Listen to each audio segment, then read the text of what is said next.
Good evening, everyone. I welcome you all to this meeting of the Cardinia Shire Council and declare the meeting open at 7 p.m. This meeting will be conducted in accordance with the Council's governance rules. It's important that members of the public present in the gallery respect the setting and do not disrupt the meeting, particularly during debate and discussion by councillors on items in the agenda. We're going to commence this meeting with the following reflection. I would ask those gathered to join us now for a few moments of silence as we reflect on our roles in this chamber. Please use this opportunity for reflection, prayer or thought to focus on our shared intention to work respectfully together for the well-being of our whole community. Thank you, everyone. The Cardinia Shire Council respectfully acknowledges that we are on the traditional lands of the Bunurong and Wurundjeri people and pay our respects to their elders past, present and emerging. We do have one apology listed for tonight, and that is for Councillor Owen. So we'll note that in our minutes. Number 4, adoption and confirmation of minutes. Can I please have a councillor confirm the minutes of the following meetings? And they are the council meeting on the 17th of February 2025 and the Town Planning Committee meeting on the 3rd of March 2025. Moved Councillor Payton, seconder. Councillor Ross, all those in favour? Against? I declare that carried. Thank you, councillors. Declarations of interest. Councillors, are there any declarations of interest in relation to tonight's agenda? Councillor Roberts? In regards to item 7.2.5, my husband works for the key contractor for SP AusNet, is actively involved in replacement of the lights regarding that item. So thank you. We'll note that down for the minutes. And I just have to remember to ask you to leave and pause before that item is introduced, which I seem to forget to do from time to time. But thank you for noting that. If there's no other declarations of interest, no, there's none. Thank you, councillors. All right, let's get into community questions. So there are 2 sets or lists of questions received from Paul McMurray this month. Is Paul in the gallery? No, Paul. Okay, well then a written response will be provided to Paul and we'll also include those in the minutes as well for the meeting. Thank you. We'll get into ordinary business then, starting with agenda item 7.2.1, which is the appointment of community asset committees for recreation reserves. The officer recommendation is that Council 1 appoints the following persons listed in the agenda to the respective recreation reserve community asset committees appointed by Cardinia Shire Council in accordance with the Local Government Act 2020. And 2, thanks community asset committee members for their valuable contribution to the management of community recreation reserves. Is there a mover for this item? Councillor Payton, do you wish to move the officer's recommendation? Thank you, Mayor. I wish to move the officer's recommendation as written. Thank you. Is there a seconder for this item? Councillor Potter. Councillor Payton to speak first, please. Thank you, Mayor. AGMs were recently held to appoint committee members to 2 reserve asset committees, and in accordance with the Local Government Act 2020, require a resolution of council to confirm their appointment. The partnership that Cardinia enjoys with these committees is highly prized, equally by council as it is by the wider community. Everything from cleaning the toilets and maintaining the grounds to working with council to design and deliver master plans for these facilities is provided by the volunteers on these committees. They voice community needs and work tirelessly to ensure that the wider community enjoys the full benefit of the facility. Kids, families and adults in the community turn up weekly or more or less often to use these facilities.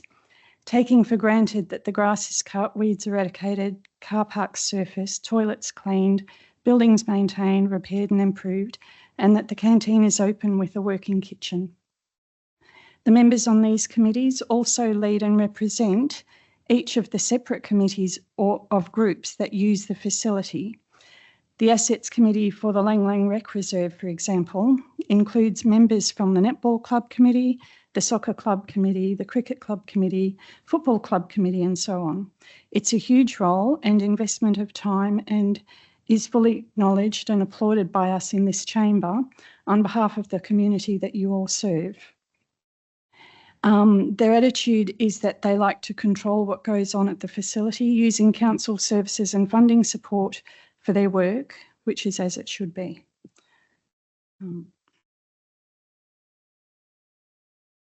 I just want to name, just take a quick bit of time just to name the members, because I think it's worth it. They give all of their time to us. So on the Lang Lang Community Rec Reserve, we thank President Sam Lockridge, Andrew Wilson, Crystal Miller, Rebecca Turner, Lee Tom, Keith Holden, Jackie Palmer, Ray Patello, Megan King and Glenn Barwick. And on the Worrell Reserve, we thank President Chris Strong and Howard Winter, Shane Closter, Matt Byron, Glenn George and George Trojan. Thank you very much. Thank you, Councillor Payton. On to Councillor Potter as the seconder. Thank you, Mayor. I just want to thank them. I think that that's an incredible contribution to our community, and we are so lucky to have a fantastic network of volunteers who selflessly give their time, expertise and energy to provide and develop community resources. We value the important role that the community asset committees have in improvement and ongoing management of the council's facilities. And I just want to point out too that our council is committed to ensuring that their assets are maintained to a high standard by working in partnership with the committees. Council conducts routine maintenance and provides recreational reserve community and asset communities with maintenance funding. Workshops to set up skills for volunteers and access to leadership courses. To further support the committees with their work, Council has launched a Community Asset Committee online portal as a place for committee members to access important resources, information and key dates. And Council has a full-time liaison officer to support them as well, including providing training for volunteers and assisting committees in compliance and risk requirements. So there is no doubt that we are supporting the committees and we value them. These people have stepped up to make a real difference, and volunteering isn't just about giving back, it's about something bigger. It's so rewarding and it builds your skills and self-confidence, and it connects you with great people and makes our community even stronger. You guys are awesome, thank you. If you've ever thought about getting involved yourself, now is the time. You get back so much more than what you put in, whether you've had a little time or a lot.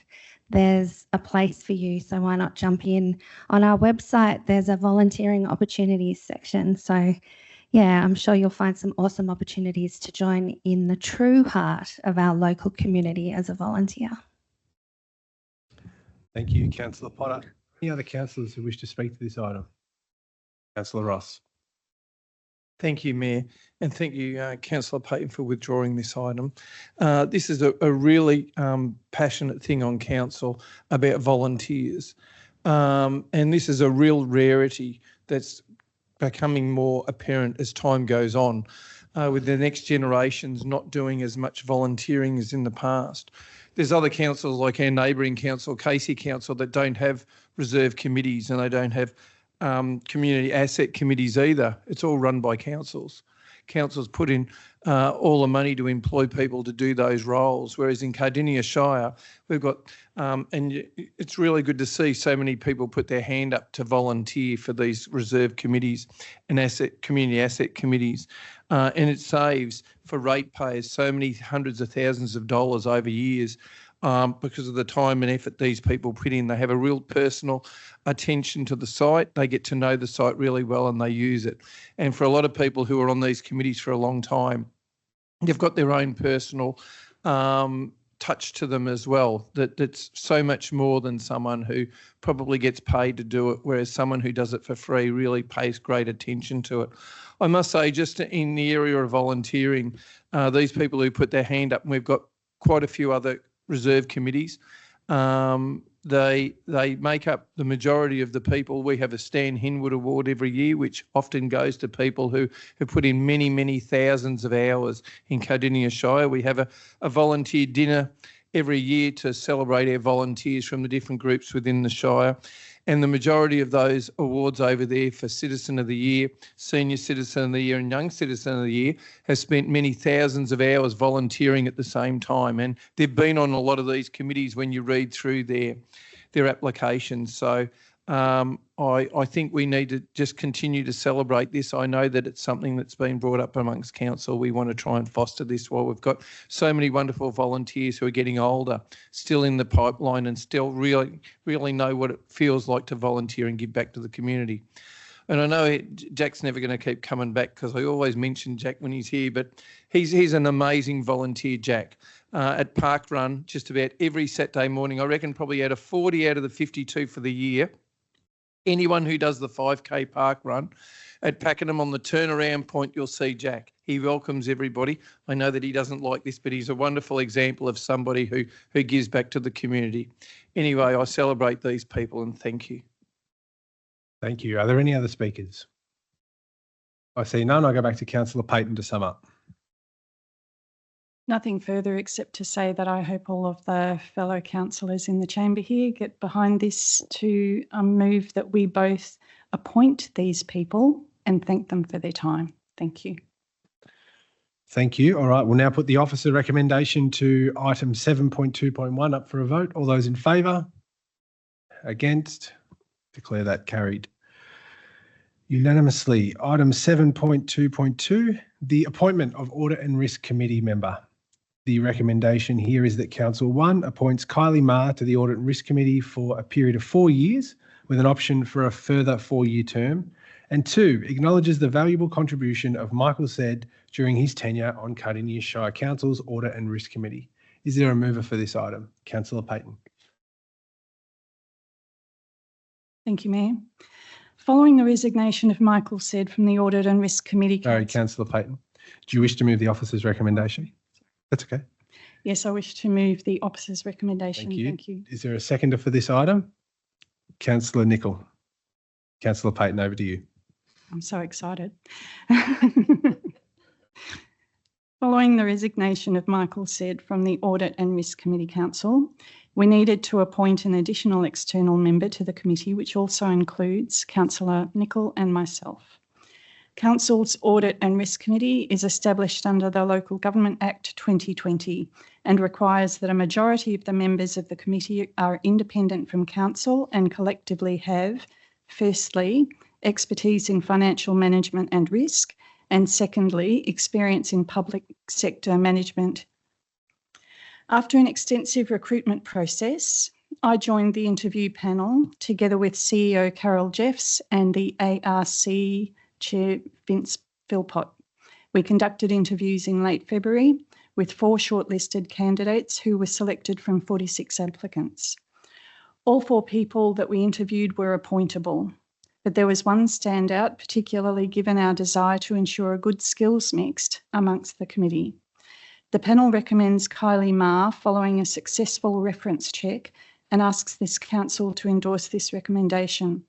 Kylie's appointment will be a 4-year term plus an option to extend for a further 4 years.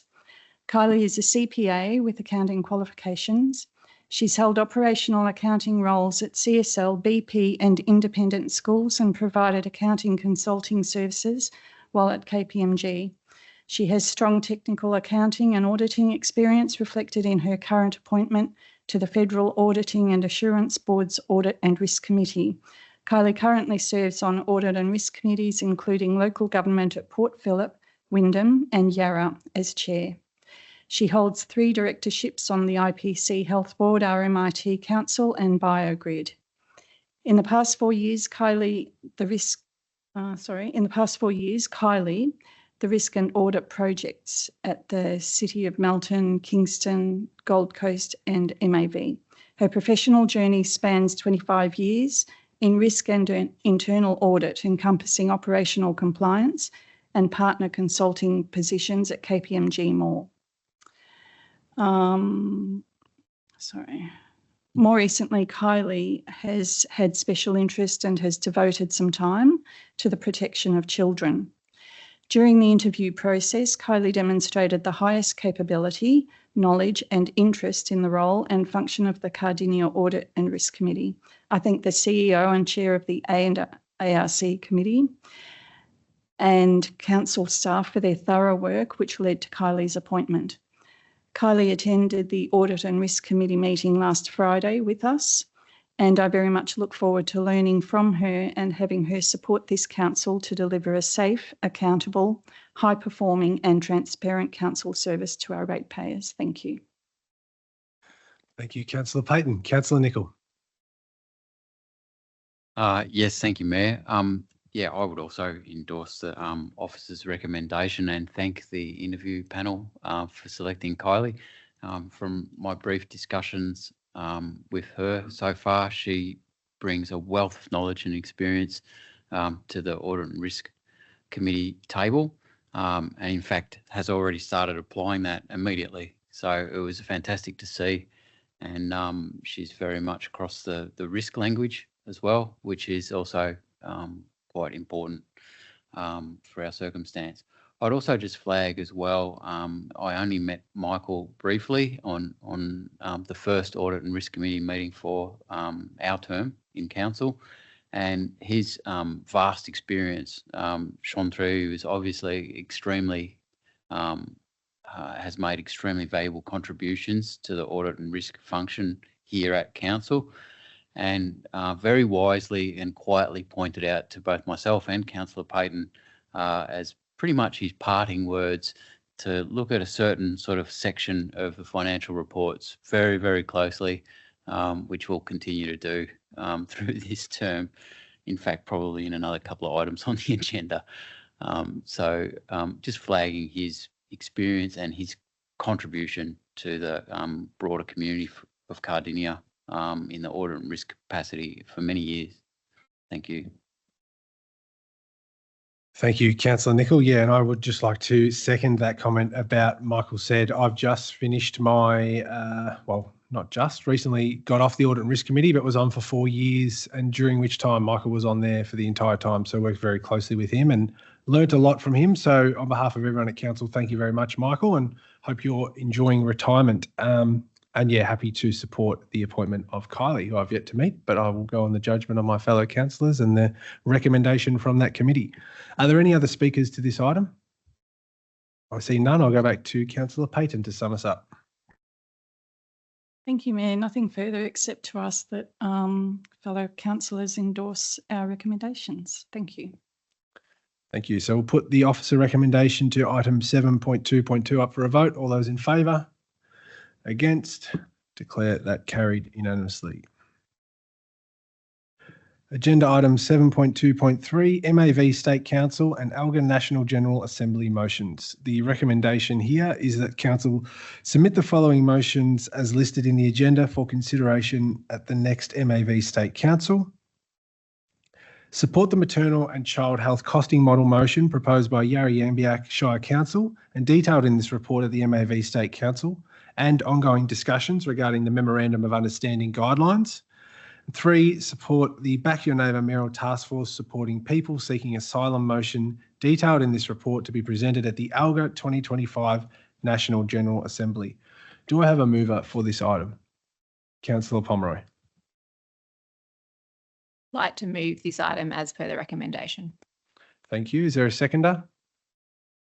Councillor Roberts. Councillor Pomeroy to speak first.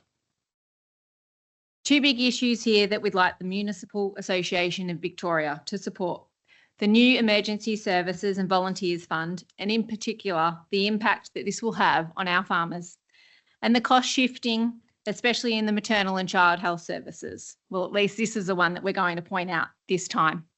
And for the Australian Local Government Association to advocate for further support for people seeking asylum. Firstly, let's consider the new Emergency Services and Volunteers Fund and its impact on our farmers. The timing and the massive increases of this state tax could not come at a worse time. For farmers this year, the Fire Services Property Levy, they had to pay 28.7 cents per $1,000 of capital improved value. Next year, they will be burdened with 83 cents per $1,000 for the Emergency Services and Volunteers Fund. So for many farms, this will be not only a massive burden, it could mean the end of their operations in line with other increased costs and climate emergencies that are making it harder to farm. It's hard to believe that someone has proposed this, let alone legislated it, without greater community engagement. While no one can argue that greater investment is required in our emergency services, you only have to look around at our local CFAs to see how old their trucks are. And I'm worried that once again, our farming families will be most impacted and we won't see the funds return to our local areas for well overdue upgrades. Although I am hopeful that a lot of this money will come back to Cardinia. I'm pleased to see that the Treasurer is starting to realise that more needs to be done, and there's been recent changes announced in terms of the rebates and how councils won't need to administer this as much. And I look forward to MAV helping to drive further necessary changes, particularly for our farmers. Not only is the state government requesting council collect their taxes, they are also not meeting their end of the deal when it comes to the 50-50 share of maternal and child health costs. It's currently a 60-40 split, and this is heavily impacting our budget and other services that we want and need to provide. Finally, one of the highlights of this role is being a part of our monthly citizenship ceremonies. So I am full support of the motion to be presented at the National General Assembly. Cardinia have been a long-time supporter since 2018 of the Council Back Your Neighbour Mayoral Task Force supporting people seeking asylum, and I'd like to support this recommendation. Thank you, Councillor Pomeroy. I'll go to your seconder, Councillor Liz Roberts. I'd particularly like to speak to two particular parts of this motion. The maternal and child health service cost shifting is really becoming a burden for this council. We're in a position where we will continue to have family formation occurring in this Shire. We will continue to have more and more babies when many other councils will be in decline in terms of family formation. We need this to be fixed now. It can't go on, otherwise the burden will continue to grow for us. I welcome the rural Shire that's brought this forward. Their situation is somewhat different, but it really needs to be fixed, and that's why I strongly support that particular part of the motion. The second part, at the federal level, where the Mayor's Task Force has been supporting asylum seekers since 2018, there's been significant changes to the way in which asylum seekers have been assessed.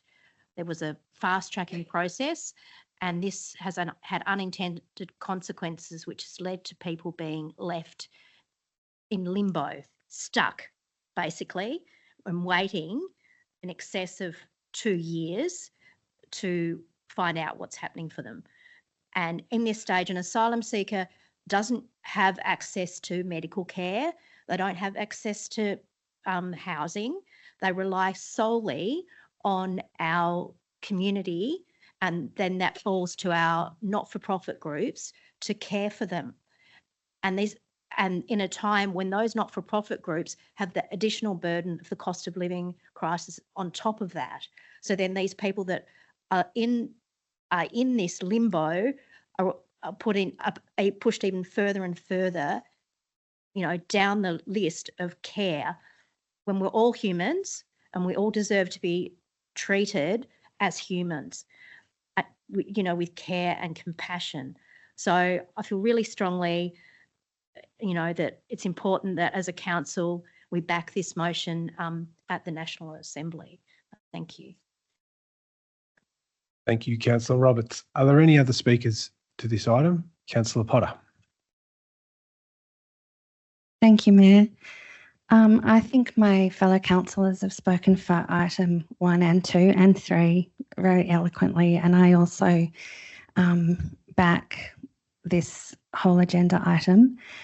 But the third concern is something close to my heart, and I back it 100%. I want to comment that Australians have always prided ourselves on being a land of the fair go. Most asylum seekers aren't queue jumpers or opportunists. They are people fleeing war and persecution, prosecution, unimaginable hardships, often with nothing but hope. Turning our backs on them doesn't make us stronger, it just makes us meaner. Refugees enrich our society, bringing resilience, innovation, and a deep appreciation for the opportunities we have here. From business leaders to doctors, artists, everyday hardworking Aussies, many of our best and brightest came here seeking safety. I sincerely hope we in Australia never have the misfortune to need asylum in another country. It is something we just can't even fathom here, and I hope to stay the lucky country. I am proud that Cardinia has been a supporter of this since 2018, and since then the local government mayoral task force supporting people seeking asylum has been advocating for the rights of people seeking asylum to the federal government, and I back it 100%. The motion that Cardinia is requested to support at ALGA is provided in our agenda on page 17 and 18 if you want to have a look.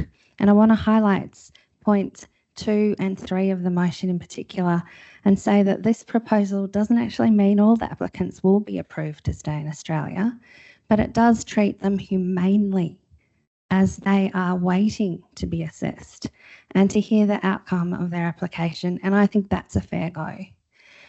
At the moment, they are thrown into poverty and a cruel waiting game. Point 2 provides people seeking asylum with a valid visa and the opportunity to work while they process.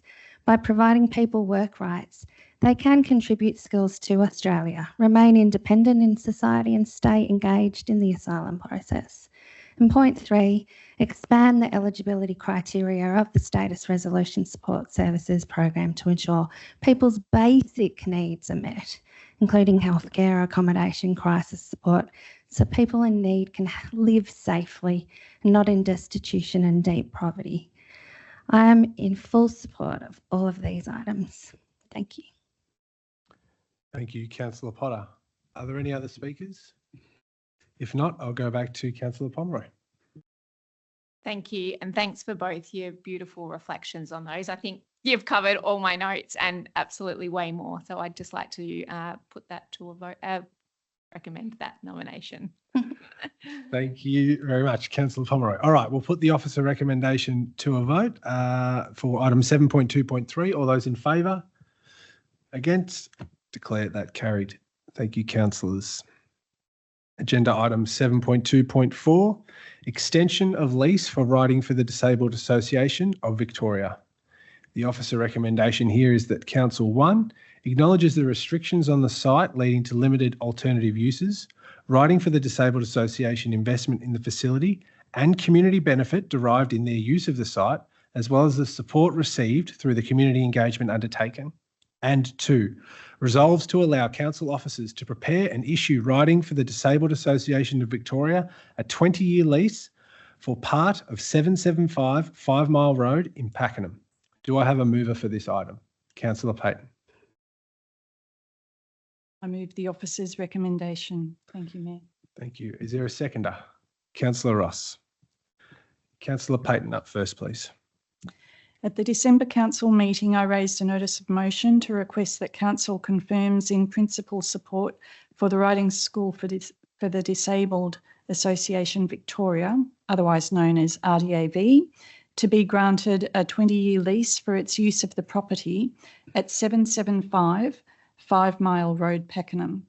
As part of that nomination, community engagement was to follow in January with a report back to Council in preparation for this matter to be heard at this March meeting. The community engagement conducted in January and February received 51 responses from neighbours of the property, from industry supporters and from the general public. All but 3 respondents were in complete support of the proposal to extend the lease. It's useful to note that, especially for those who raised objections, is that other alternatives for this land have been considered, along with the precedent that it may set for other users of council-owned land and buildings, to offer a long-term lease. Due to its previous use as a landfill site and the fact that it is situated in a green wedge zone, the field of potential users is narrowed considerably. An independent appraisal by a real estate agent reported that the property value is low, which reflects the encumbrances caused by the planning overlays and the previous use as a landfill site. The rental value for the RDA leased land is $2,625 per annum, with any tenant responsible for annual fertiliser applications, weed control and fencing. Part of the consideration made for approving this extended lease is the contribution by the tenant to maintain and improve the property. RDAV contribute 200 plus volunteer hours each week on site, which includes maintaining and improving the property. Under the current lease, the tenant is paying $1 per annum plus GST. Following tonight's affirmative vote, this, if successful, this will be increased in a new lease to the current minimum, which is still peppercorn, at a lease rate, and a clause would be inserted allowing for a review of the rent on the anniversary of the commencement date in line with any adopted council fees and charges scheduled. Council officers now propose to offer the 20-year lease to RDAV for support of the site inhabited with a condition regarding council's continued use for part of that land for impounding livestock. The flow-on benefits to RDAV with this extended lease will be certainty for benefactors and funding bodies that their donations and investments will be secure for the long term, the ability for the RDAV to apply for permits to build additional infrastructure on the property, such as a covered arena, to provide a more steady income stream, because once they have an all-weather arena, they won't have to cancel classes due to inclement weather conditions. And also another benefit is extended hours of operation from just 2 days a week, and therefore an increase in the number of riders and volunteers that can participate in the RDAV's program. I think this has been a long time coming, especially for the RDAV. I commend all of their work in this disability space and what they give back to our community. And I fully support this the officer's recommendation in this regard. Thank you. Thank you. Over to you, Councillor Ross. Thank you, Mayor, and thank you, Councillor Payton, for moving this item. This group is a unique group who have been a long-term not-for-profit in Cardinia Shire. They were previously had to relocate when the site was sold off and they had no home. Council endeavoured to find a new home for them with this parcel of land. And this parcel of land has given them a short-term leasing arrangement, which was, you know, on a short-term basis. Except the only problem with the short-term basis is it's terribly hard to generate funding for people, whether it's private or government grants, if it's only going to be for the short term, because they have no guarantee that you'll still be there. But with this 20-year lease option, it gives them a wonderful opportunity to source money out and for people to feel like they're putting towards something which will be more the longer term. And it ties council into a commitment whereby this is an activity for the less fortunate people who just don't, who would love to try something like this or get involved in it, that's set up so that they can actively be involved and enjoy this vocation. We've also got some wonderful volunteers over the years who spend their time and effort down there to make this possible as well. Without the volunteers, it wouldn't happen as well. So I look for support from my fellow councillors to come on board and see this as a wonderful opportunity to give back to the community. I always look at it that the money on council is not my money, it's the ratepayers' money, and I'd like to think that they would support something like this for their money to go towards. So anyway, thank you, Mayor, and thank you, Councillor Payton, for raising this item. Thank you. Thank you, Councillor Ross. Any other speakers to this item? Councillor Roberts. I just want to express my initial reservation on this item because of the length of time of the lease.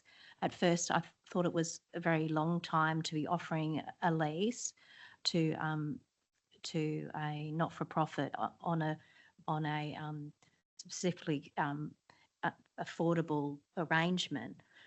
But then when it was explained to me the ability it was going to give the organisation to grow and develop and offer more, I could really see that it was going to be worth it. I also reflected on other community groups that I've often spoken to about how short their lease arrangements are and how difficult that makes it for them to put in place any strategic plan. 3 years, even 5 years off a lease isn't often isn't enough for them. So I think this is an example of council really listening to the needs of a community group and seeing how they can set them up for success. And there's safeguards within the lease if things do change, so that the land could come back to us if necessary. Also reflected on the fact that there are other providers of equine type of therapy in the Shire as well, and they all vary slightly in what they offer. So when I looked into what they offered as compared to RDA, it's really a spectrum of services that are offered in this space. Some of the other work is done more on a therapy and a psychological experience with animals versus actually riding. So, I've had a fair bit of reflection on this item and will be supporting it. Thank you. Councillor Potter? A picture tells 1,000 words, and the photographs on page 39 of our agenda or page 5 of the submission, I think, say it all and explains for us why this application was so important to the community. Participants with disabilities are having life-affirming and life-changing experience, and this is priceless. This is a true labour of love with 200 plus volunteers hours. Fantastic. Writing for the Disabled Australia is a long-term not-for-profit organisation in Cardinia. It enables individuals with a variety of disabilities, ages and backgrounds to develop independence, a sense of freedom, and to reach their goals through adaptive coaching techniques with equine therapy. And they actually get to ride the horses. This is unique. What a great experience for the participants. Amazing work is done here. I celebrate inclusivity, diversity and intersectionality in our community, so we feel like a safe and welcoming community. I think it's great that we're supporting initiatives like this when we can. I do have a vision and want to nurture our community towards a future where we are known to everyone to be inclusive and a kind Shire that cares about our social supports. And I am so happy to support this wonderful initiative. Thank you. Are there any other speakers to this item? Councillor Thompson. Thank you, Mayor, and thank you to everyone else who's spoken to this. I just want to quickly expand on one or two of comments that have already been made. And it probably just goes with a couple of, I guess, hesitations from the community in when this lease was put out to the community. I appreciate the concerns around the equality for all not-for-profit organisations and the word precedence and what this sets and things like that. But I think this is a really exciting opportunity that Cardinia Council can be supporting such a long-term lease for such a great organisation, which will then allow them to flourish and grow and expand on their facilities, not have to cancel lessons, and encourage more people to become a part of their organisation.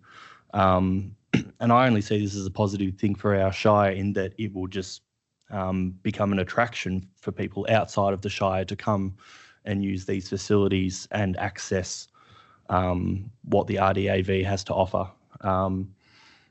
So I think it's really, really good that we are in a position where we can support, a long-term lease. While it's right to have some reservations about it, I think for the large majority of it, it is a very, very good thing that we can be offering this and be at the forefront to support the RDAV. Thank you. Thank you, Councillor Thompson.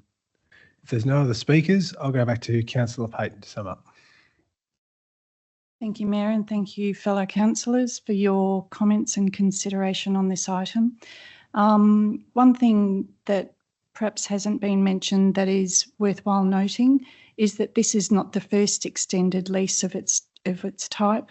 I think over time, Council have offered longer term leases to groups who have proven themselves or prove a need, that it is worthwhile for both the community group and for council to enter into this longer term arrangement.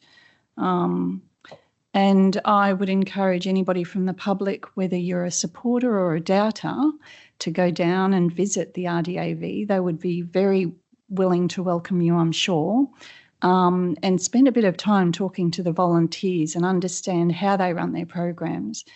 Because to see that one child has 6 volunteer supports as they ride around the arena, each highly trained in their role and each performing a separate role for the riders, is pretty impressive stuff.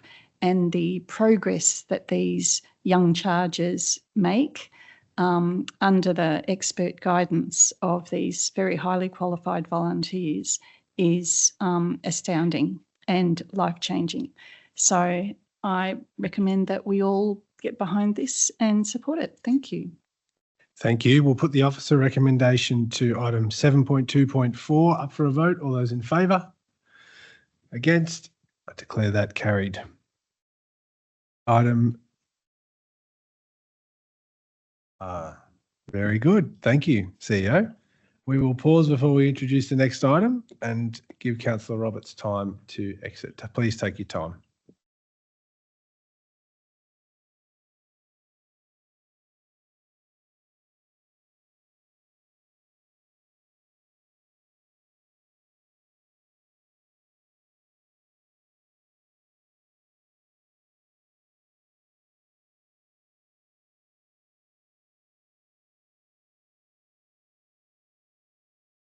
All right. Can the minutes please reflect that Councillor Roberts left the room? We'll get into agenda item 7.2.5, Mercury Vapour Street Lighting Upgrade Program, proposed next steps. The officer recommendation is in 4 parts. 1, that Council endorses continuing to pause the replacement of mercury vapour lights in Heritage Springs and Lakeside Estates pending the potential use of a retrofit LED globe by AusNet from July 2026. This will incur an additional annual cost of $25,000 in energy and maintenance compared to replacing this lighting hardware. 2, replaces mercury vapour lighting hardware in Beaconsfield and Garfield 403 lights, following community notification. 3, provides decorative lighting hardware to AusNet to replace failed decorative lights. This hardware is to be as close as possible in appearance to the failed lighting. 4, reinstalls decorative hardware to restore character in locations where standard hardware has been used to rectify failed decorative lights and poles. So that's the 4 points. Do I have a mover for this item? Councillor Ross.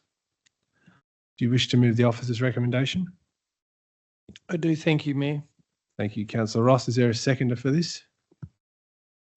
I see Councillor Nicol first. Thank you, Councillor Ross. Thank you, Mayor. You've basically read out, Mayor, the recommendation of this item. Now, this goes back to a notice of motion that I moved that we stop the pulling down of the lights in the previous council. And even though this recommendation isn't perfect, we have to comply with different organisations like AusNet to go through their process to try and qualify that they can actually sanction and recommend these new globes. It does seem exceedingly a long time, July 2026, except I hope they can come up with a solution. I hope that's a maximum time and they might be able to find a solution either earlier or the potential of the ones they're looking at, they can actually sanction them earlier than July 2026. I know this has been a big issue in the community, as Cardinia Shire has got many areas of decorative lighting and different things, and I'd hate to think that we're just going to pull them down and put up something very ordinary in their place. Cardinia Shire is a very unique and a special place, and it's been set up, and as you can see, there's other decorative lights in Beaconsfield and Garfield as well, which have a unique character and put a unique character to the area, particularly for those people who bought into those areas at the time. I would hate to think that we just take everything down and put up whatever's the cheapest or whatever to replace these. I have seen community question many things in this area, which is all valid because it's great having lots and lots of eyes out there having a look at what the possibilities are in this area. Nevertheless, council has to follow the guidelines on which you put these things in, because there are different levels of government that put through recommendations and compulsory that you can't have certain globes in things in future. So you need to retrofit them or replace them. I'd like to think that we can continue to endeavour to find some of the solutions out there if this does take that long, and they might be other options. As we know, with a long lead in time, that gives us much more time to look for a solution. I know some of the community have found some solutions and they've thrown those in the ring. I know they've sent forward to council what their options are and what they'd like us to have a look at. And I'm sure council will endeavour to keep looking at those things. At the moment, they've stopped pulling them down. They've looked for another retrofit to go in them. It does seem like a long time, but at least they're not going, and the ones in Beaconsfield and Garfield won't be going either. So anyway, I'd like my fellow councillors to hear what they've got to say about this also too, and hopefully support this. As in relation to the annual $25,000 a year, when you have a look at the amount of money we spend on many things, I think if this is a way of keeping some of the heritage in our Shire, excuse the pun, I think it's a small price we pay to keep the uniqueness and the specialness of Cardinia Shire. Thank you, Mayor. Thank you. I'll go to your seconder, Councillor Nicol. Thank you, Mayor. Look, I think from my perspective, the only point that I sort of wanted to talk to on this one was just that potentially this is a lesson learned for council, or an opportunity for a lesson learned around taking sort of actions which are motivated with good intentions. So to comply with rules changes, for example, also to save potential costs or gain efficiencies. However, in changing or altering the appearance of street lighting that was obviously in the first case put in after careful consideration and may have influenced buying decisions of residents, etc. We can't just necessarily act unilaterally all of the time on these sorts of matters, and I think that's a key lesson from this. So I just wanted to flag and thank Councillor Ross for taking the action that he did in the previous council to pause that work before it went too much further, which has actually given some scope and some time for officers to start investigating what alternatives there actually are before final decisions are made. And further, you can't necessarily say appearance damage is done because it trivialises potentially the importance that people put to their place, the place they call home and the community that they're living in within Cardinia. So it's not a trivial matter, and it's appropriate that council's paused and is investigating these alternative solutions. Thank you, Councillor Nicol. Are there any other speakers to this item? Councillor Potter. I think that 25,000, I feel like that is a relatively small amount to put towards keeping the character of our Shire. It's an artistic thing. These lights make people feel like it's home. Aesthetics. The character makes Cardinia a special place, one like no other. The concept of what could be described as an aesthetic butterfly effect, that the light creates a beautiful scene which creates a good feeling, happy residents which creates a friendly, safer neighbourhood, that ultimately creates pride in our communities, encouraging more community connection and belonging. It's also in line with our livability plan, specifically outcome 2, improve social cohesion, objective 2.2, increase sense of belonging and acceptance, and strategy 2.2.3, enhance neighbourhood placemaking. I hope we can find a solution that allows the community to feel really positive about this. So therefore, I will agree with the recommendation and thank Councillor Ross. Thanks, Councillor Potter. Are there any other speakers to this item? Councillor Pomeroy.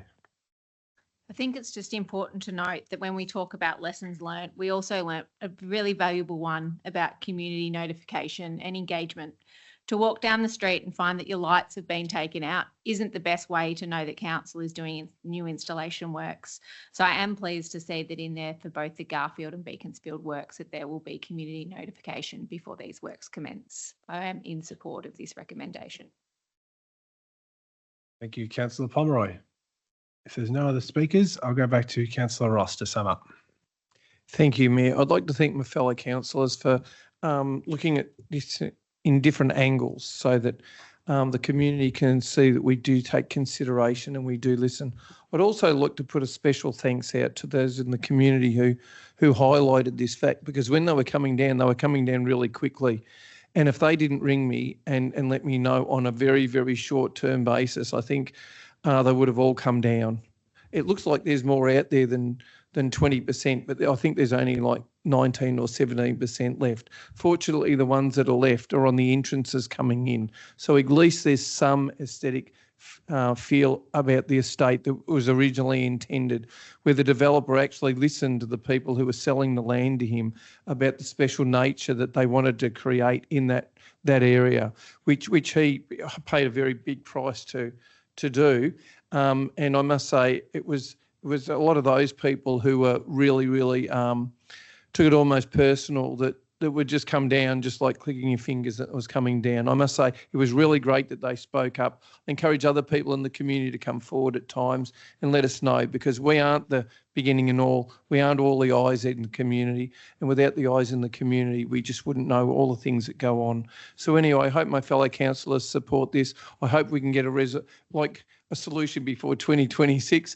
But worst come to worst, they're not coming down at the moment, and that they don't intend to come down, and hopefully we get that solution so they can be there forever. Thank you, Mayor. Thank you, Councillor Ross. So we'll now put the officer recommendation to 7.2.5 up for a vote. All those in favour? Against? I declare that carried. Thank you, councillors. We'll now welcome back Councillor Roberts into the room at the conclusion of this item.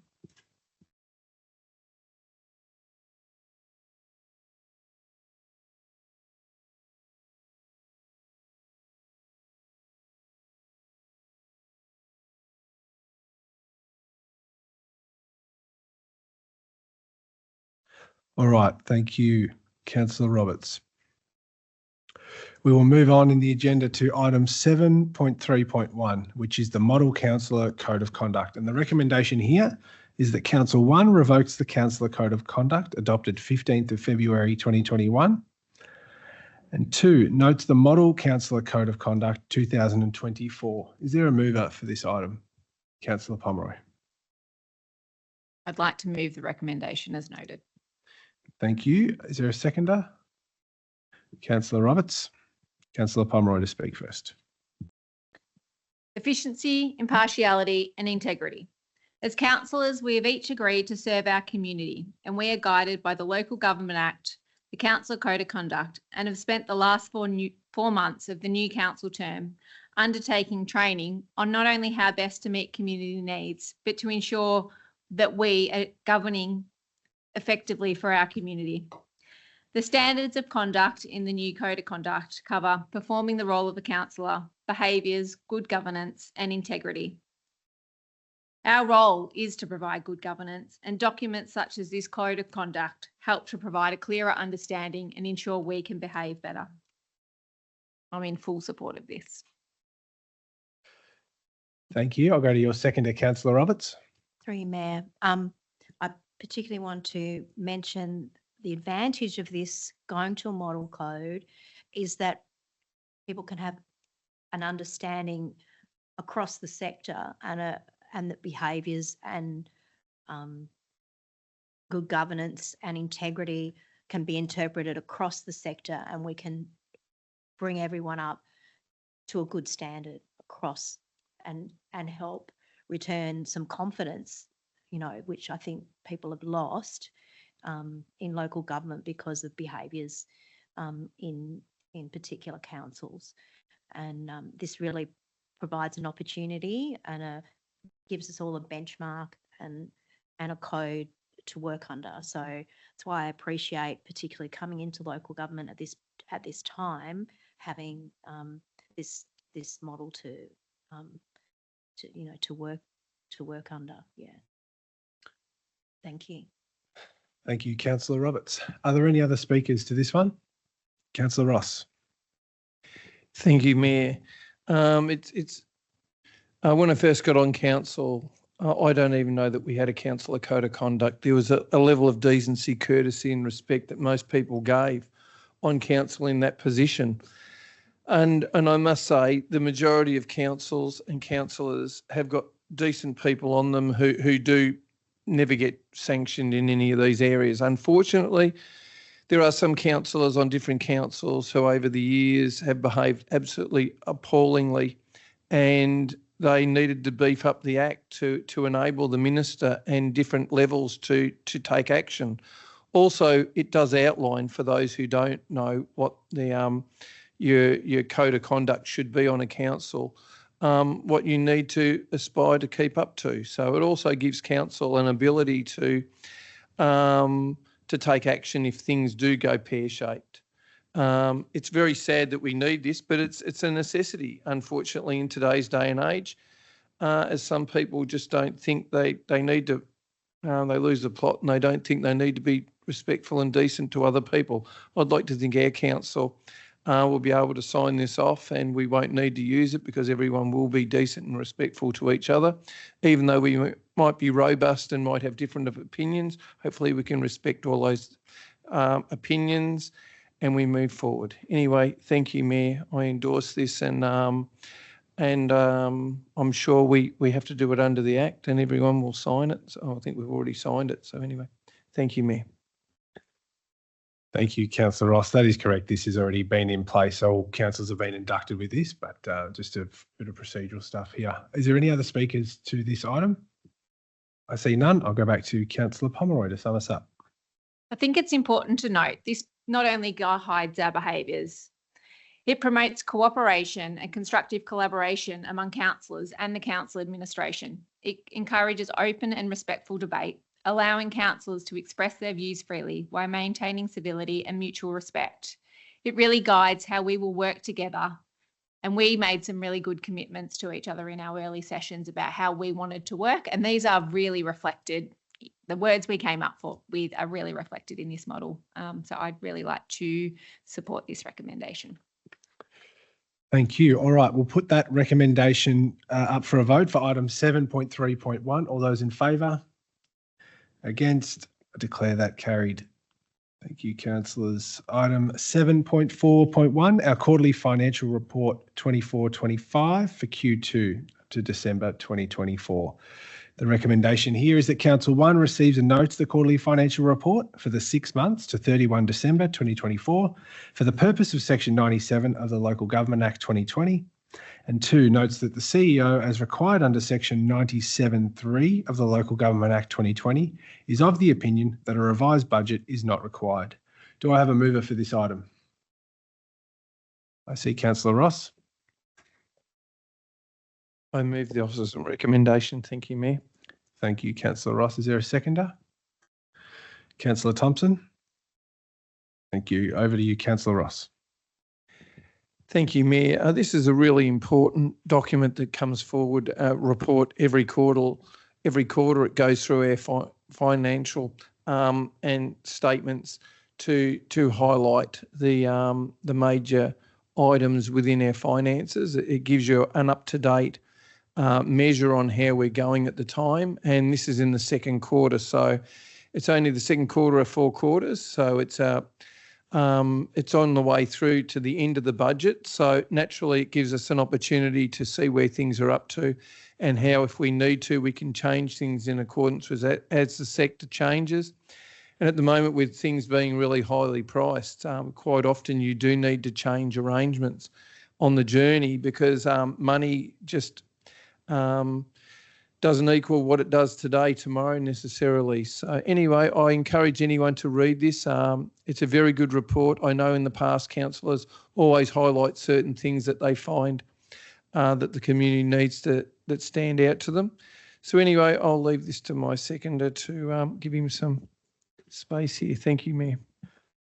Thank you, Councillor Ross. Councillor Thompson. Thank you, Mayor. Am I just moving the recommendation or am I speaking to it at the moment? You're seconding it. I am seconding the recommendation. Yep. Lovely. For the quarterly financial report. If you still wish to do so. I still wish to do so, yes. Perfect. Looking at the report, it can very easily come across as, you know, council has all this excess money and things like that. There's a lot of, you know, the word surplus gets thrown around a little bit in this report.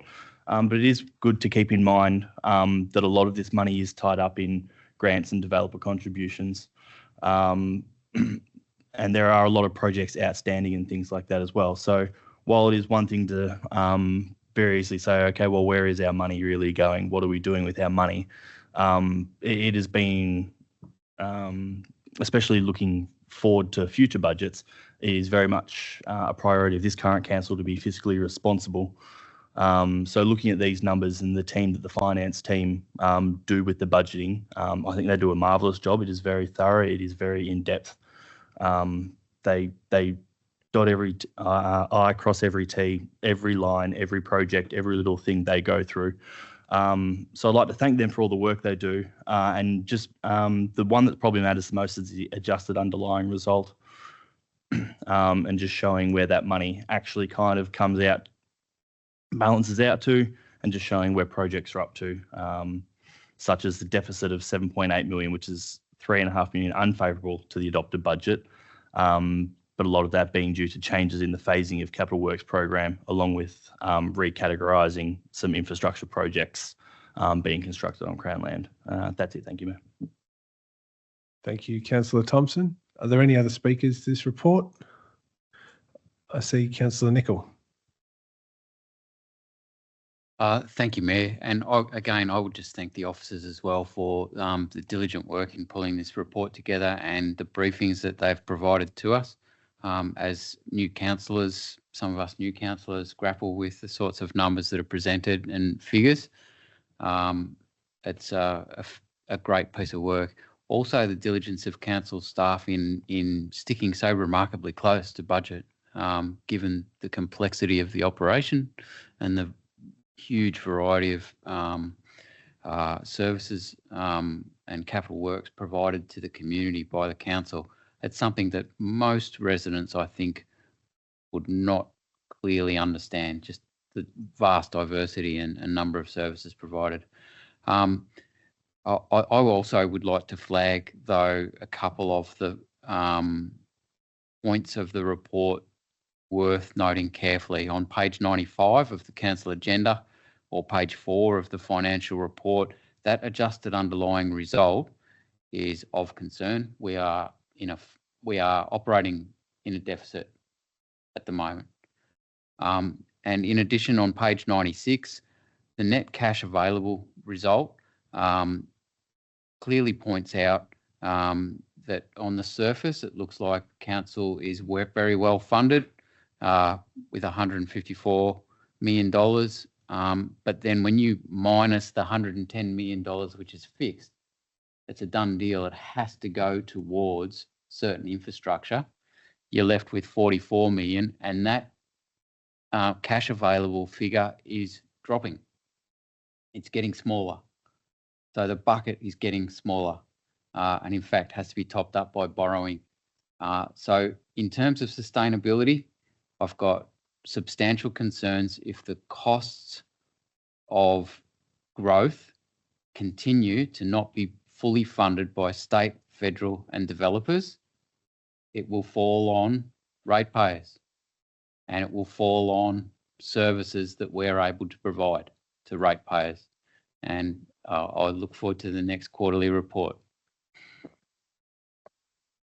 Thank you, Councillor Nicol.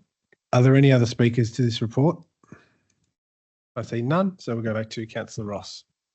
Thank you, Mayor, and thank you, councillors, for highlighting some of the notables within this report.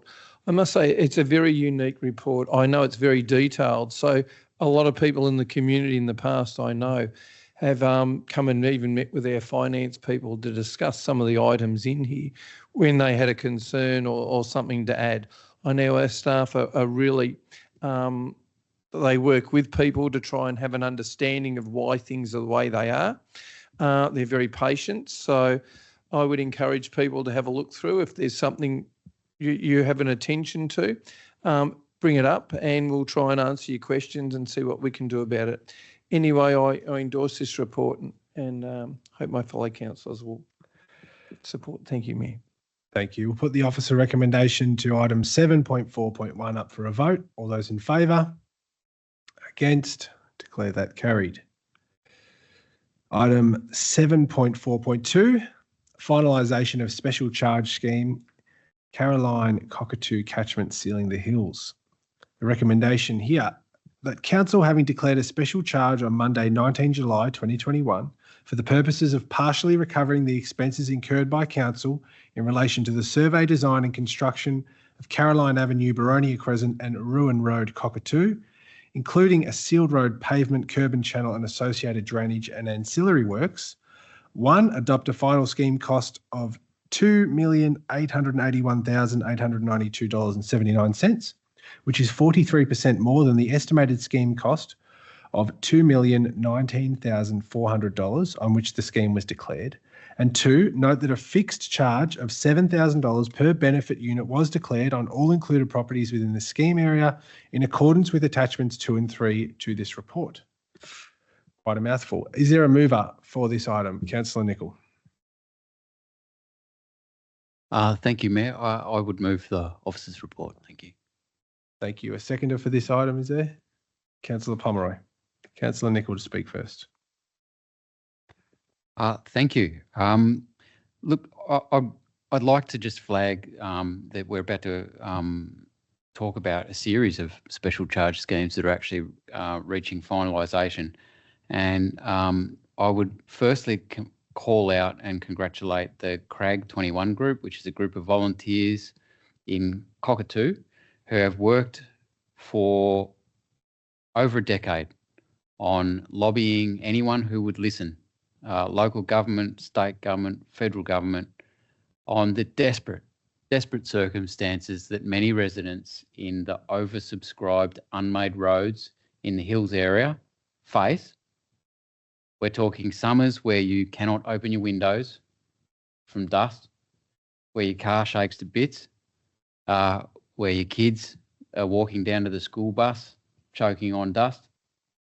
Then we're talking winters where water flows, sometimes in an uncontrolled manner, out of tabled drains and on through private property, and constant erosion of the surface, not to mention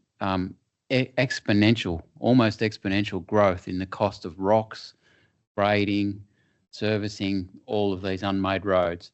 The decisions that were taken back last century to fill up the subdivisions in the Hills towns with properties were done. They're done and dusted. They're history now. But what we've had is well over half a century to recognise that these roads were going to be oversubscribed and build them and construct them, and we haven't done it.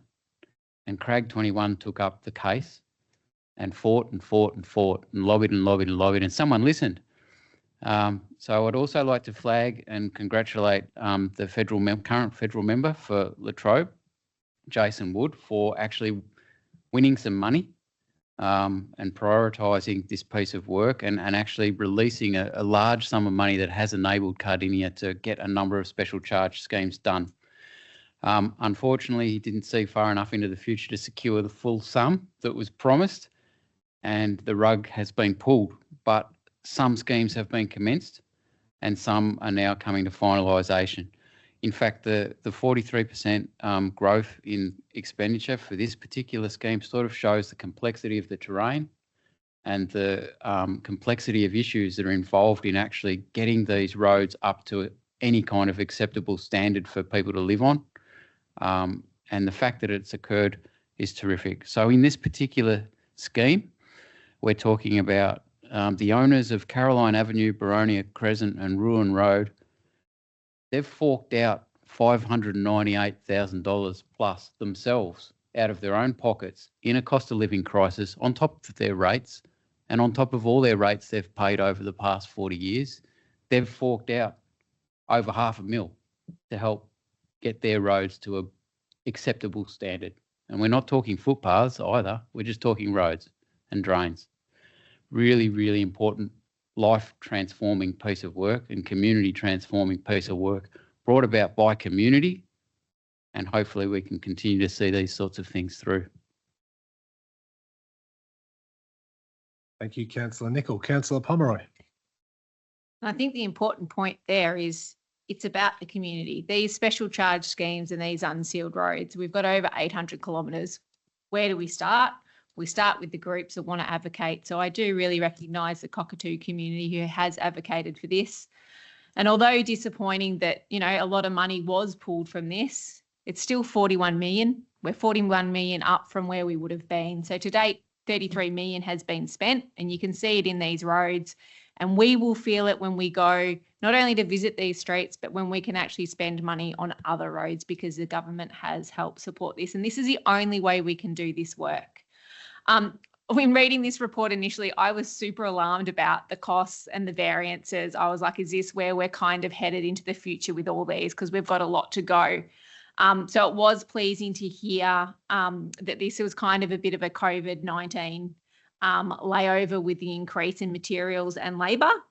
And lately, construction contracts have seen the costs recalibrate back to pre-COVID pricing. So the market is settling, which is great news for our project managers. And we are quite sure, we can't always be completely sure, but we're quite sure that cost increases should be kept to a minimum. So I think that's pleasing. Well done to the Cockatoo community for the work they've done in this space. You know, I get probably 20 calls a week on unsealed roads. It's a massive issue across our Shire, and it's great to see some progress. I'm in support of this. Thank you. Are there any other speakers to this item? Councillor Ross. Thank you, Mayor, and thank you, councillors, for withdrawing this item. I must say this is one area where we do stand up special charge schemes on this council. Many councils don't have special charge schemes, so that the dollars you have don't go as far as what they could if you had a special charge scheme where the residents can put in some money, and they can also get to vote on whether they want to go ahead with the project. I know that it says that 75% of the 75% of the people responded to the option, putting in $7,000. I see the original cost of the scheme on this special charge scheme was a bit over $2 million. The actual cost of the project finished up being $2.881 million, and council's original contribution was $1.4 million. We'll be going to put in close to $2.3 million, and the property owners have put in $598,000. I know that before this Selling of the Hills program was put in during a federal election, that council was going to borrow $20 million, which we did, to put into a roads program, but that would only have gone so far. With this injection of funds, which we thank the federal government for putting in, it's been able to build so many more roads than we could ever afford to. And anyone who looks at the financial situation in Australia at the moment, whether it be federal, state or councils, will know that the days of this sort of money getting put in is probably on the short term not going to happen. So anyway, it's great that we got in the last minute. The member has done a really good job to make sure that it was noted and was delivered up to what they could. I'm really proud to be on a council who stood by the residents too, to put in the extra money to make sure this goes ahead. Because if you were absolutely broke and you had no money and you couldn't do it, you couldn't put the money forward. So therefore, these things like this fall on their head and the money would have to be given back. Anyway, the extra $800,000 thereabouts has been put in by council and ratepayers. It's money them getting back for all the rates they've paid over the years. So I look forward to seeing these schemes because they won't be around too much in the short-term future. And it's great that we've got one here that can go ahead and the residents will really benefit. So I hope my fellow councillors support this. Thank you, Mayor. Thank you. Are there any other speakers to this item? I see none. I'll go to Councillor Nicol to sum this one up. Nothing further on this one. Thanks, Mayor. Thank you. Put the officer recommendation to 7.4.2 up for a vote. All those in favour? Against? Declare that carried unanimously. Thank you. Item 7.4.3, finalisation of special charge scheme, Station Cockatoo Catchment Sealing the Hills. The recommendation is that Council, having declared a special charge on Monday, 21 March 2022, for the purposes of partially recovering the expenses incurred by Council in relation to the survey, design and construction of Baker Street, Garden Street, Glen Road and Station Road Cockatoo, including a sealed road pavement, curb and channel and associated drainage and ancillary works.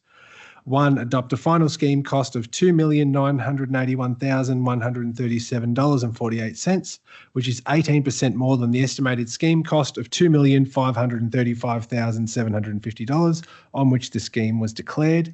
And 2. Note that a fixed charge of $7,000 per benefit unit was declared on all included properties within the scheme area in accordance with attachments 2 and 3 to this report. Bit of deja vu. Is there a mover for this item? Councillor Nicol. Do you wish to move the officer's recommendation? Thank you, Mayor. Yes, I'll move the officer's recommendation. Thank you. Is there a seconder for this item? Councillor Roberts. Over to you, Councillor Nicol. Thank you. Again, I'm pleased to move this recommendation to see another one of these projects progressing. In this circumstance, this is residents of Baker Street, Glen Road, Garden Street and Station Road, and they're forking out well over $500,000. $609,000 have come out of their back pocket in a cost of living crisis to help get these roads upgraded over and above their rates and over above the rates they've been paying for years and years and years in this area just to get this done. I find it particularly galling that has to happen to communities in our Shire, but that's just the only way that's going to get done. And again, I put the federal candidates who are putting their hands up for Latrobe electorate on notice. This council is seeking as one of its highest priorities for special charge scheme amount outstanding of $109 million to be found from the federal budget so that we can keep doing this huge backlog of work and over time free up maintenance and rock and grading and drainage overheads that are just getting bigger and bigger and bigger in Cardinia Shire Council's budget year on year once these roads are built, because they will cost a lot less to maintain. Those federal candidates need to be publicly accountable to the people of Cardinia whether they are going to back Cardinia's ask for federal funding to continue with this program of work. And I think we should all make it very publicly clear which candidates say yes and which candidates say no. And it's something that's important, not just for the people of the hills, it's something that's really, really important for the whole of Cardinia Shire and the whole of the Latrobe electorate, because it makes a big difference to our future bottom line budgets in Cardinia. Thank you. Thank you. I'll go to your seconder, Councillor Roberts. Very much concur with Councillor Nicol on the importance of this work in terms of creating less work in other areas, in the grading and in the maintenance. Getting the special charge scheme work done and getting more roads in the hills sealed is vital. Cockatoo is not a rich community. When you pull up the CIFA index of disadvantage for the Shire, it's one of the areas that, is redder if it's a scale, and red's the struggle is it's one of those pockets of the Shire that's a bit redder than a lot of the others.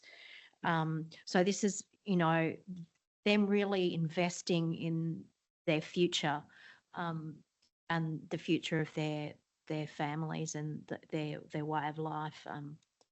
You know, I admire their tenacity to form up and lobby and work on this.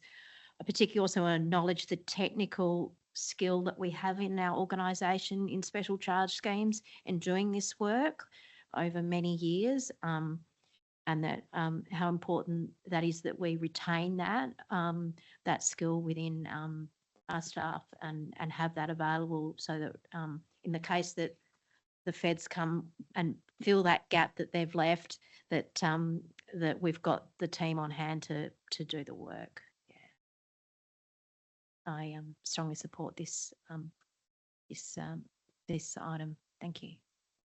Thank you, Councillor Roberts. And yeah, just on the advocacy regarding, obviously we have a federal election coming up soon. I'm glad Councillor Nicol brought up the Ready Roads package. So the total package that we're advocating for is $109 million. In conversations with some federal senators and both sides, some have asked for smaller packages, some have asked for, so we have said to both the Liberal and the Labor Party and anyone else who wants to talk to us from a federal perspective that we'll package it up any way you like, but help us seal some roads. Obviously, this is an historical issue. Council does seal kilometres and kilometres of road every year, but yeah, we need about $800 and something million to do the whole Shire. We know that's not going to happen. So how do you eat an elephant? One bite at a time. But we would like to welcome anyone throwing their hat in the ring for the federal seat of Latrobe to combine with us to bring some relief on the issue of road sealing. Absolutely. Are there any other speakers to this particular item, being the special charge scheme? Councillor Ross. Thank you, Mayor. I won't go over a whole lot more on this item, but this particular item is 18% more than was budgeted originally. So council will be contributing extra $452,000 to make this project go ahead and possible. I'm a big believer in, if we promise to do it on council, we deliver. And I must say, most of the time on council I've been here, we do deliver. We keep our promises. So I look forward to these roads being built, and we put our money where our mouth is, or let's rephrase it, the ratepayers put their money where their mouth is, and we get the job done for them. Thank you, Mayor. Thank you. If there's no other speakers, I'll go back to Councillor Nicol to sum up this item. Thank you, Mayor. I better keep something in my pipe for the next one. Probably wise. We'll put the officer recommendation to 7.4.3 up for a vote. All those in favour? Against? I declare that carried. Item 7.4.4. Finalisation of special charge scheme Norton Cockatoo Catchment Sealing the Hills. The recommendation here is that Council, having declared a special charge on Monday 20 June 2022 for the purposes of partially recovering the expenses incurred by Council in relation to the survey, design and construction of Carrowa Street and Norton Street Cockatoo, including a sealed road pavement, curb and channel and associated drainage and ancillary works. 1. Adopt a final scheme cost of $2,442,613.26, which is 27% more than the estimated scheme cost of $1,930,000 on which the scheme was declared. And 2, note that a fixed charge of $7,000 per benefit unit was declared on all included properties within the scheme area in accordance with attachments 2 and 3 to this report. Do I have a mover? Councillor Nicol. Thank you, Mayor. I would move the officer's recommendation. Thank you. Thank you. Is there a seconder? Councillor Ross. Councillor Nicol to speak first. Thank you, Mayor. Yes, in this one, the owners of Carrowa and Norton Street, just two streets, they're forking out over $388,000 from their back pocket to get their streets up to an acceptable standard for the 20th century. For the 20th century, not the 21st century. And I just flagged that tonight is really meaningful for me personally, because I was involved in the first two special charge schemes that were done in the hills by a very early Cardinia Shire back in the turn of the century. And we were desperate back then for something to be done, being approached by residents who had asthmatic conditions, asthmatic children, and were desperate to get something done. We cooked up the original special charge approach. And the complexities in building organisational capacity to actually be able to run one of these schemes and go through a process with a community where you will be talking to people who are pensioners who don't have an extra $7,000, an extra $14,000 lying around to spend on their street. It's always a sensitive and extremely emotional topic to raise in a community. And so I just want to commend our council teams that have taken the federal money that our current local member commendably put forward and won for our community, and they've taken that money and they've turned it into a process that is landing these projects, these extremely complex projects, and improving the quality of life out of sight for these residents, unrecognisably out of sight for these residents. That team is special, and I'd like to flag that when the federal money runs out, I'm extremely keen for this council to continue to support us keeping that organisational capability, and no matter what we need to do, still finding enough base money to keep pushing out some of these schemes. So even if we're not successful, even if we get knocked back or we only get a small bucket of money from the feds, we're still able to run this program because this is transformative work that we're doing here, and it is long overdue. It is half a century. It is half a century overdue. So again, my sincere and heartfelt thanks for the hours and hours and hours of volunteer work put in by former township committees, the Crag 21 group, local residents, the door knocking, and people eventually finding a way to support each scheme, and then to our staff who put themselves in the middle of that sort of situation and go through the social process and the community process, but then go through an incredibly complex engineering and construction process and tendering process to try and keep things as tight as they can to the original scheme cost. Again, I can't underestimate how important this has been so far, how much of a kick in the guts it was when the remainder of the money was taken off the table, and how much some of us in the community are determined to lean straight back into it and hopefully go and win that money back. And if we can't, find and scrounge whatever money we can to keep this process moving now that it is finally moving. Councillor Ross. Thank you, Mayor, and thank you, Councillor Nicol, for withdrawing this item. I think it's really unique. This scheme had a 93% responses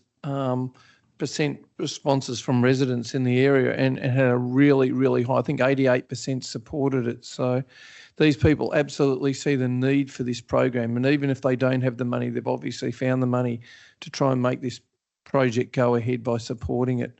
It is a really important project. It's been a really big vision on council. I know Councillor Springfield was a person who always stood up for special charge schemes, and he stood up when council, money was tight, and he always pointed out that unless we do these special charge schemes, things just won't be built because the engineering that's required in the hills is so big that the cost of these roads is not like down on the flat areas where it's a lot cheaper. It is so much more expensive to do the drainage and the roads. So without them, you wouldn't even have you'd be lucky to have 10% of the roads being built. So anyway, we accept the challenge on council that we do have the hills, which are a beautiful area of our Shire, and we do need to make them safer. and we do need to construct these roads. As people know, we're the second highest fire-prone area in the world with bushfires, and the more roads we can make and ensure that it can be safer and able to drive on those roads safely is really, really important. So it will go ahead in future, I'm sure. Just the speed of which it will be either determined by very, very slowly if we don't get extra funding, or it may be done quickly. So anyway, I hope my fellow councillors endorse this. Thank you, Mayor. Thank you. Are there any other speakers for this item? I see none. I'll go back to Councillor Nicol to sum up. Nothing further. Thanks, Mayor. Thank you. We'll put the officer recommendation to item 7.4.4 up for a vote. All those in favour? Against? I declare that carried unanimously. Thank you. Item 7.4.5, finalisation of special charge scheme, Russell Blackwood, Gembrook Catchment, Sealing the Hills. The officer recommendation is that Council, having declared a special charge on Monday, 21 March 2022, for the purposes of partially recovering the expenses incurred by Council in relation to the survey, design and construction of Blackwood Lane, Gembrook Road, which is a service road, Redwood Road, service road unsealed section, and Russell Road, Gembrook, including a sealed road pavement, curb and channel and associated drainage and ancillary works. 1, adopt a final scheme cost of $2,476,651.61, which is 24% more than the estimated scheme cost of $1,989,500 on which the scheme was declared. And 2, note that a fixed charge of $7,000 per benefit unit was declared on all included properties within the scheme area in accordance with attachments 2 and 3 to this report. Is there a mover for this item? Councillor David Nicol. Thank you, Mayor. I would move the officer's recommendation. Thank you. Seconder for this item, Councillor Thompson. Over to you, Councillor Nicol. Thank you. Sorry about all the numbers tonight, but again, another one, very important. The lesson I take from this and from the circumstances that we've found ourselves in when the money that was promised was found to be only partly promised is that one of the ways that we moved forward as a council was we assumed that the full sum was in fact promised. And so we've packaged these schemes up in such a way that we've done them in catchment areas, which was good because we actually managed to get, scale to be able to minimise costs. However, we have done some roads that are nice, quiet little cul-de-sacs. And one of the things I'd also flag for council's discussion as we go into considering next year's budget, if we do find that we don't win the full sum from federal government, or we win in fact nothing, and we do need to scrape the bottom of the barrel and get what we can to continue this special charge scheme, I think it's very important to flag that we might necessarily need to prioritise some of the packages that were pulled together under the original full scheme and potentially concentrate on the roads which need construction the most urgently. So this particular catchment is a good example of that, where we've got some quieter roads. But again, I just flagged the locals have forked out $322,000 for these roads to be constructed. And again, the contribution of locals to this occurring, and also the fact that the federal member did get what he could get are to be commended. Thank you. Thank you. Councillor Thompson. Thank you, Mayor. And thank you, Councillor Nicol. Just a couple of points from me. Just with this last particular one, this has gone 24% above the estimated scheme cost, which was originally quoted. I think this is in line with about the 20-25% that the last three have been at, and there was only one anomaly, which was the first one, about 43%. So I think with the delays in these projects and the complexities that they've proven to have been, I think this is something worth noting and just commending on getting these works done within what I would see as a reasonable project delivery cost. And the second point I want to make is I just admire Councillor Nicol's passion around this. The area I've grown up my whole life in Pakenham Upper is unsealed roads, and I remember when the Sealing the Hills first was announced and came out. I think the road I lived on wasn't part of it, but obviously Huxtable Road, Burke Street Road, all these connector roads, these main arteries. The excitement around getting this done was enormous. It was huge. It was literally life-changing for a lot of these residents and people. And then that only amplifies once you actually end up in the ranges in your Emeralds, your Cockatoos, Gembrooks. So I think, like I said, I commend Councillor Nicol on his passion and his drive for these particular projects. And I'm really excited that Council still has this as one of their top advocacy priorities moving forward, because, yeah, we need to be sealing a lot of these roads, whether it's just so people's cars don't fall apart or whether it's in case an emergency does happen, we can safely, guarantee our residents that they'll be okay. Thank you. Thank you, and well said, Councillor Thompson. I mean, it is our role to be representative of our entire Shire, and we know that for large parts of our Shire, in terms of geographical region, even though they might not be the biggest population-wise, this is their number one issue. And I think this council does a good job of reflecting that. And certainly spend from its own money, as I like to quote to people, we spend more than 30 cents of every dollar on roads. And, you know, we can argue over whether that should be more or less or whatever, and that's fine. That's the purposes of this council, where those debates should be held. But I'm proud that this council is committed to improving roads in this Shire, and certainly through the federal advocacy campaign, we certainly hope that that can amplify and put our road sealing on steroids. Councillor Ross. Thank you, Mayor, and thank you, councillors, for expanding the discussion on this. Now that we're on talking about the funding of it and the political side of it, when I was Mayor, the CEO and myself, there was a late announcement at the time of $300 million that was pledged to Cardinia Shire and the Yarra Ranges Council, $150 million to each. At the time, there was actually no detail around any of it. It was just, we're going to give this money to seal the hills. So they weren't excited that we weren't in pictures and being excited about it at the time, but we wanted some detail. When was it going to come, and where was it going to come from, and what over time frame it was going to come from? And then we discovered in the end, which we did celebrate, getting it, but we found out that it was going to be over a 10-year period. And we said, but that's over 4 terms on government. You can't guarantee you'll be there for 4 terms. So they said, okay. They went away and they came back and they said, well, make it over 9 years. So that's 3 terms of government. And the first amount of the $150 million to Cardinia Shire and Yarra Ranges was $25 million. So we said, well, that means in the next 2 terms that haven't even been elected for, potentially if you win, you're going to have to provide $125 million in the next 2 terms. You're only going to give 25 in the first lot, which we're grateful for. So there is a devil to the detail with this. It needs to be asked the questions about these things, because sometimes it all looks absolutely wonderful, $150 million. But then when you actually read the fine print, it says you've got to win 4 terms in government or 3 terms. And that doesn't happen very often in Australia, where the same party wins 3 in a row. It doesn't. So therefore, we hope that we get it all, but we don't get too excited. We are grateful. But I mean, this is a warning for us to look out for.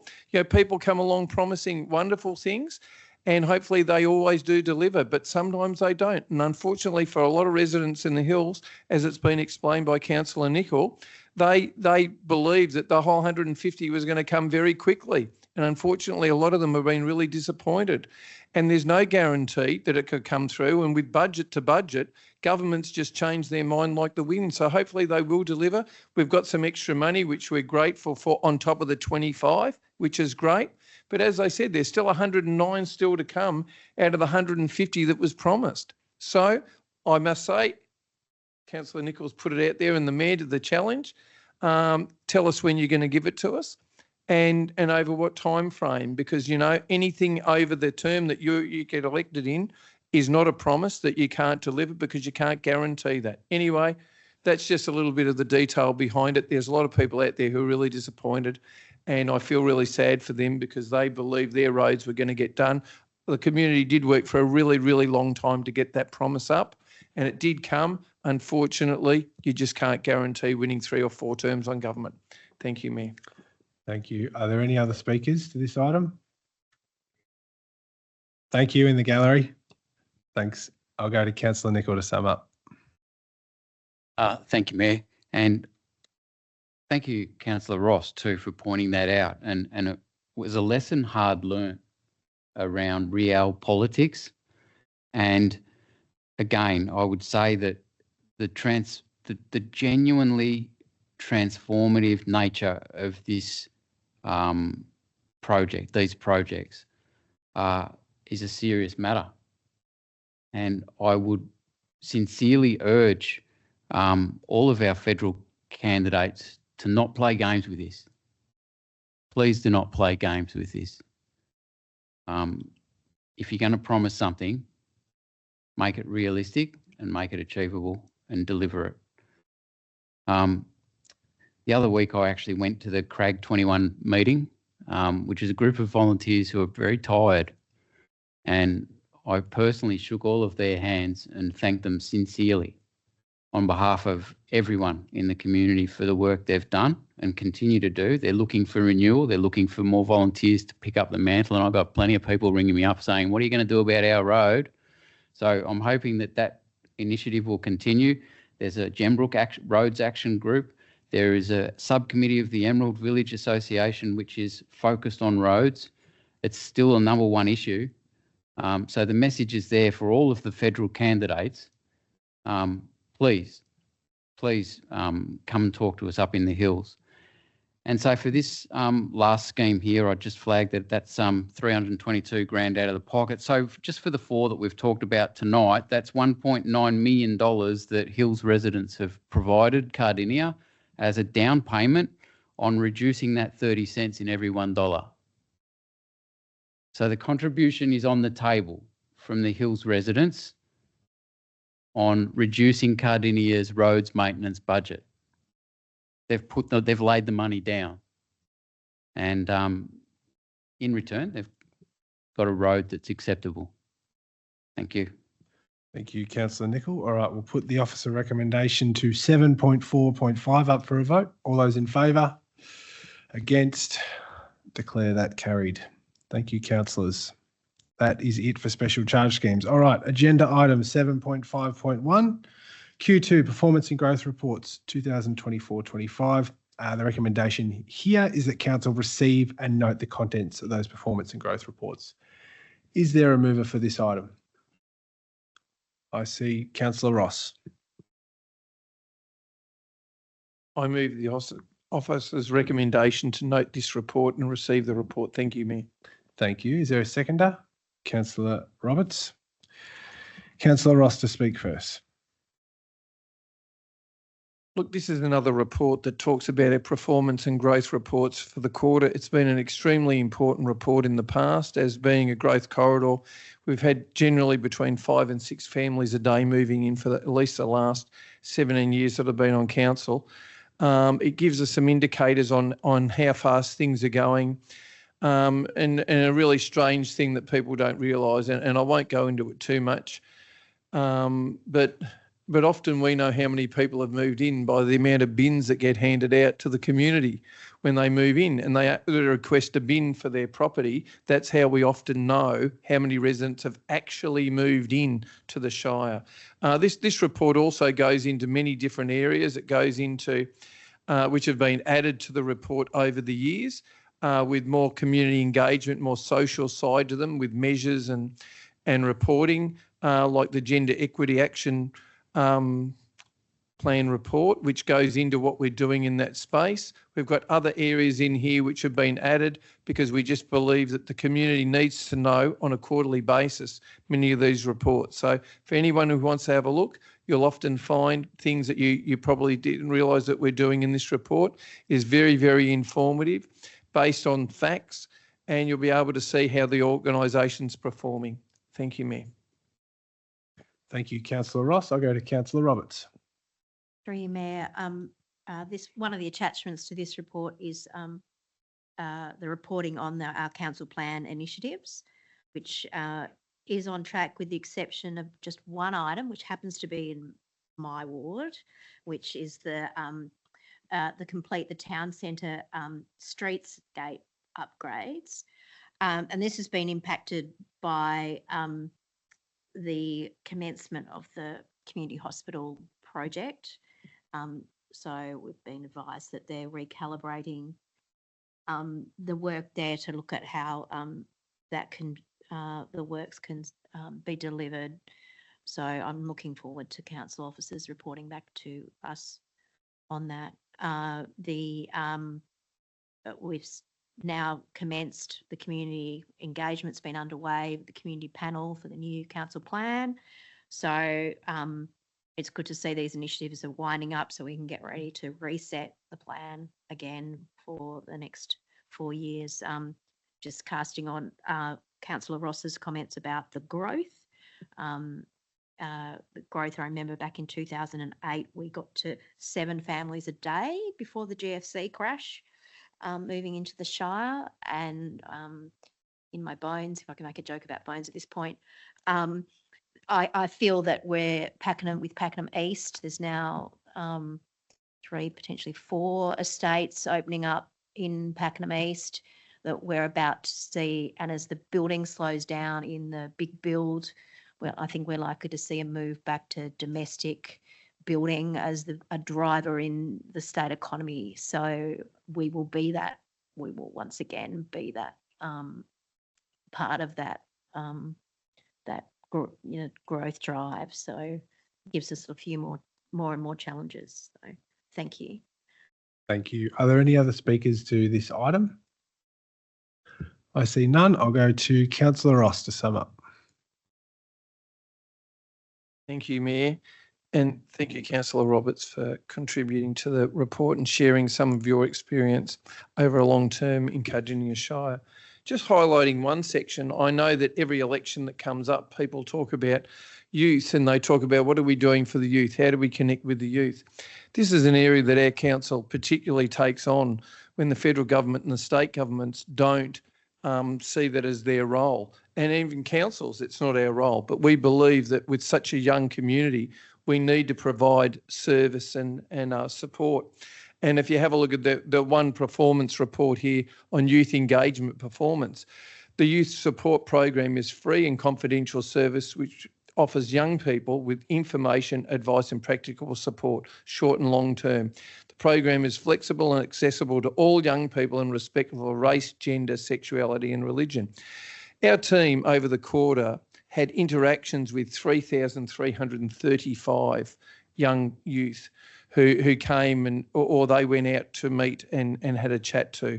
I think that's a really good thing to be proud of, because if we don't support these people, these young people, obviously no one's standing up to do it. I think it's a really good investment in funds that we do in this area. I know Councillor Owen was a really big one in this when he first got on council, and we started with a bus, which went on to buying other facilities. And in the end, we're going to need more facilities, one probably in Officer here somewhere once it all gets grown out. So anyway, it's a really, really good report to read. You get to see what's up and what's down. I mean, there's things in here about the unsealed roads and the amount of people, customer service, have calls on different things. So you can actually see if it's really dry or it's raining a whole lot, you'll find out our roads aren't performing as well, or they might be performing well.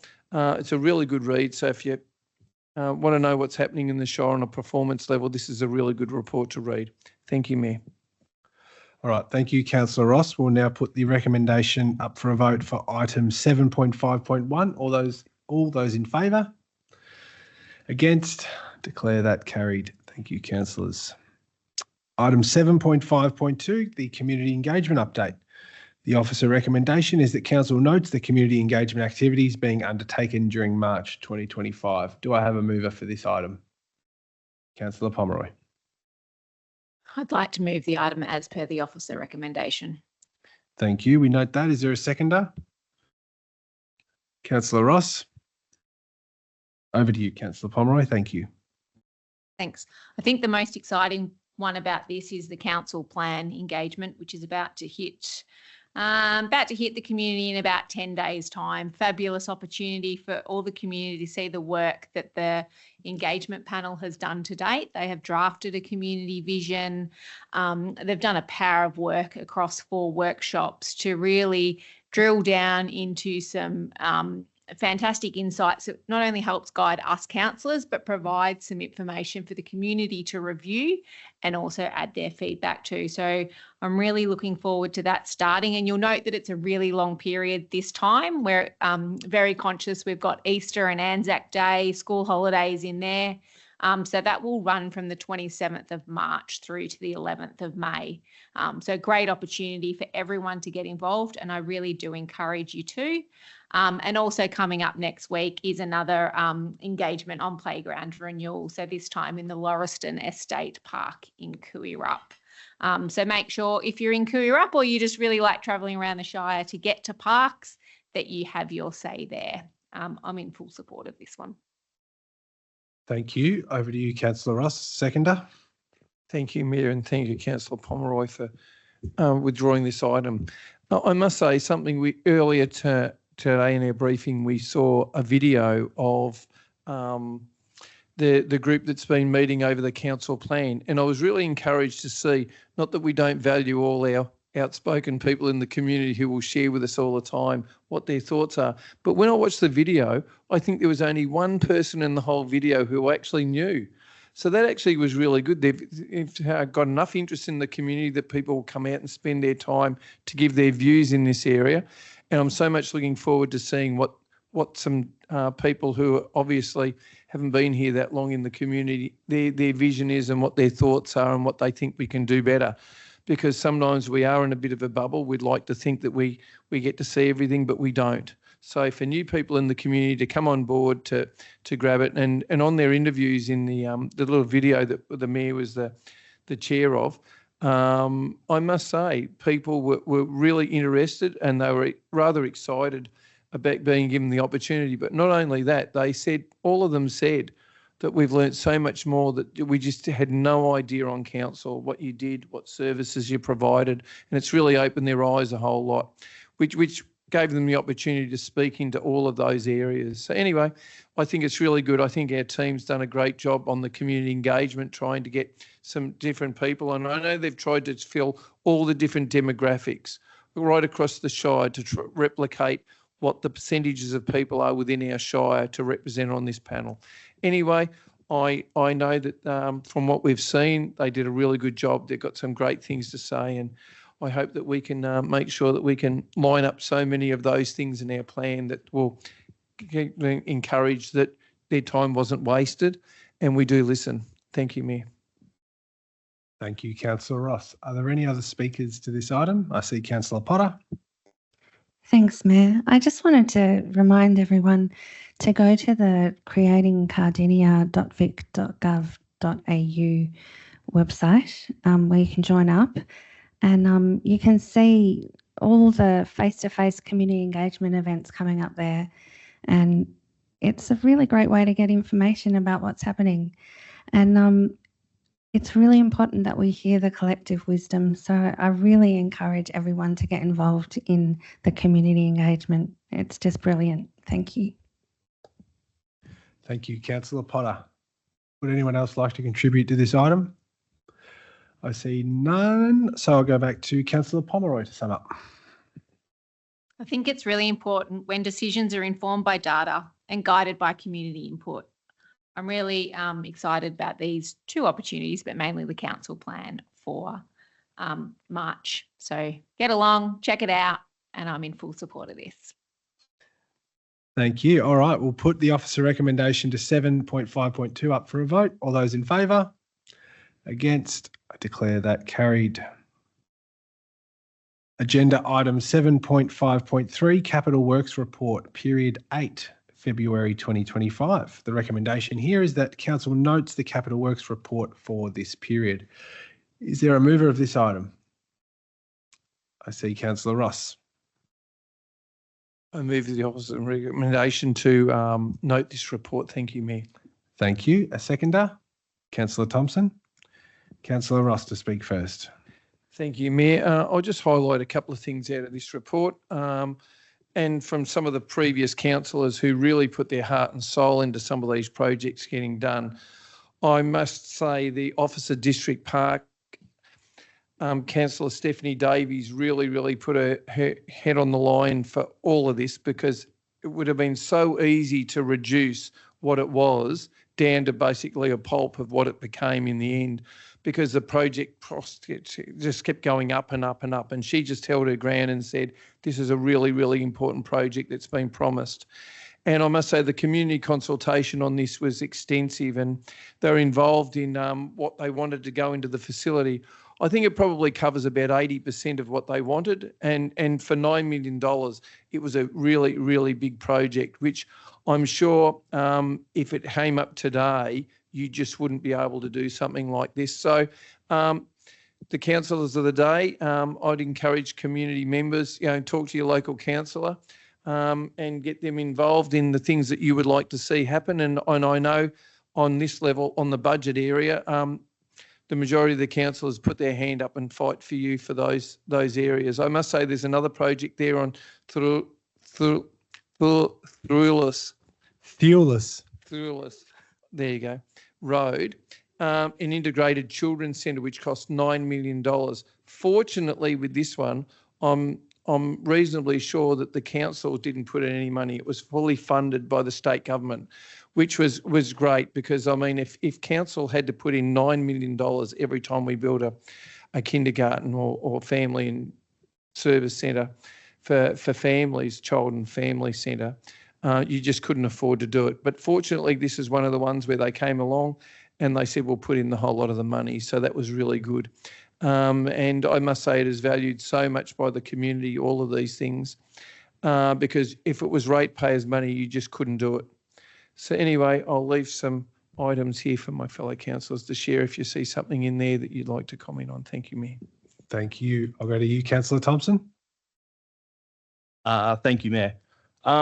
Yeah, a really good report to have a flick through. And if you've got the time, go through line by line if you're up for it. But it is a super specific and detailed report, and also just highlights the amount of work that council actually does get done, or the amount of projects it is currently undertaking, and the work behind the scenes that maybe we don't always get to see. You know, we like to post the small and the big wins at council level, but you know, we can't post absolutely everything. But I think this is a really good snapshot on things that are in progress, things that are tracking well, things that have fallen slightly behind. But there is a lot of good work going on. And certainly at council level, there is a lot of hoops and policy and procedure to really get through. And that's just a day-to-day thing for a lot of these teams and officers. So I'd like to thank them for all their hard work and their continued dedication towards a lot of these projects, just to enhance our community for the better. And yes, as Councillor Ross has highlighted, the two big name projects down the bottom of the report being Officer District Park. A lot of the time you only hear from people when they have something bad to say or when they want to complain. But this is one of the few projects, not that it's been complaint free, it's been one of the few projects where the community have reached out to a lot of me personally, and I know a lot of other councillors and staff, and said, no, this is actually wonderful. This is actually amazing. This is really good for our community. So thank you to the officers and past councillors for their hard work on that one. And then obviously, lovely that we didn't have to put in any of our own money, but the facilities at the Thulis Road Integrated Children's Centre look fantastic as well. Thank you, Mayor. Thank you, Councillor Thompson. Yeah, I just want to make a comment about the Capital Works report and thank Peter Benezik and his staff for the improvements that we see in the Capital Works report. We know it was a community question from last month's ordinary meeting, but certainly it's something I've raised before. I know Councillor Owen has, Councillor Ross. It's been raised before that the previous sort of major projects report didn't have probably enough detail in it, or didn't change month to month as things were updated. What you will see here, if you look at this, is far more detailed, and probably more of the detail that councillors see when we go through some of these plans being released publicly. So I think it's fantastic that we're being really transparent with how our capital works is reported on, the level of detail that we get to see, and hopefully that fills community with confidence as to how we're tracking. One other project that I'll let you go into that in your own time. Please do so and note the improvements there and provide us feedback if you are interested from the community. So a lot of the projects have been spoken about, which is fine. I won't go into too much detail, but I was at the Pakenham show on the weekend. I'll go into more about that later, but I was asked a couple of times, is the Pakenham Revitalisation project scrapped? It's not scrapped. It's been obviously delayed due to some budget challenges. But if you want to look through this report, you can see construction complete, whether something has been cancelled, complete, underway, pushed back. So all the information about any capital project will be contained in this report, which I think is just fantastic to see that I guess we're providing this level of detail en masse now. All right, thank you. I'll go to Councillor Pomeroy. Great report. I'd just like to highlight the work council officers and contractors have done. We had 44 projects carried forward from financial year 23-24. And by the end of Q2, 27 of these had been completed. Super pleasing to see that 2 of these really recognised community members. So the Jim Parks Playground, I attended the opening of that, and it was just delightful to see some of Jim Parks's family there to celebrate the naming. Oh, the park was already named that, but the refurbishment of that park. And last week, the Cooyarrup Bowling Club Pavilion recognised former councillor Ray Brown. So I think they're really important projects for the community, and they're also highlighting absolute stalwarts of our community. Sealed road, Store Road, great to see that another 6 kilometres of road has been sealed there. And last Friday, the Mayor turned the first sod on the Garfield North Community Centre. So some great work there and a really good report, easy to digest. So thank you. Thank you. Councillor Roberts. I really appreciate this report being improved. It was always my favourite report. If I was busy and didn't dive fully into the council agenda when I was not a councillor, it was always the one that I checked just so I knew where things were at. But and this is just really a step up. It's great. So the projects that particularly interest me at this time is the PB Ronald Reserve Master Plan, and there's one thing that's actually been ticked off since the report was even printed, in that the solar lights have been installed at Henry Street car park. So this car park services the Living and Learning Community Centre, the Pakenham Community Garden and the Pakenham Bowls Club. So that project was completed on the 25th of Feb, and 11 new solar lights have been installed. So that will really assist, the many community groups that use Living and Learning and the users of those other facilities I mentioned too. And they're programmed in such a way that they're brighter in the hours that people are around, and then they are dimmed to 20%. It turns out until the morning. And they operate on sensors even. So it's a really good use of solar tech, really step up from the original type of solar lights that council has endeavoured to use in the past. So it's great that they're that part of that project's been finished. And I'm really looking forward to the master plans being finished off. So I'm really looking forward to the whole master plan coming back to council. There's a lot of different groups who use PB Ronald Reserve and interact with that space, who are sort of keen to see that plan come to fruition. Thank you. Thank you, Councillor Roberts. Any other speakers to this item? Councillor Payton. Thank you, Mayor. Just like to draw attention on page 235, and thank you also to Peter Benezik and his team who present this report to us. One of the last items on the list is the public art program, and I'm referring to the horse sculpture that's destined for Lang Lang. Now, this has seen a little bit of controversy in the makings, and it was passed in resolution in September last year by Councillor Kay Cameron. And having seen the promise of what's to come, I'm pretty excited about the end product. I would refer anybody who hasn't seen it yet to go to the Cardinia's website, creatingcardinia.vic.gov.au, and search under Lang Lang Public Art 2024. It will provide you with a with a project background and gives information about selection and appointment of the artist. And mostly there's a really beautiful film that's been produced by our, is it our council? By our comms team here to showcase and inform the reason for the project and the inspiration that the artist sought to actually come up with his idea. So if you haven't seen it yet, I definitely recommend that you see it. Thank you. Thank you, Councillor Payton. Are there any other speakers to this report? I see none. I'll go back to Councillor Ross to sum us up. Thank you, Mayor.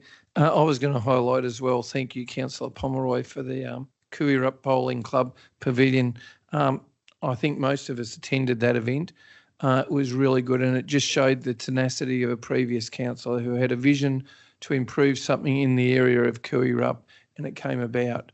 And they were so grateful that they've named the social space there after Ray Brown. And we thank his wife Ellen for coming along and sharing a little bit about the journey as the partner of Ray, and she supported him right to the end in a wonderful way that gave him the capacity to still want to contribute right to the very end.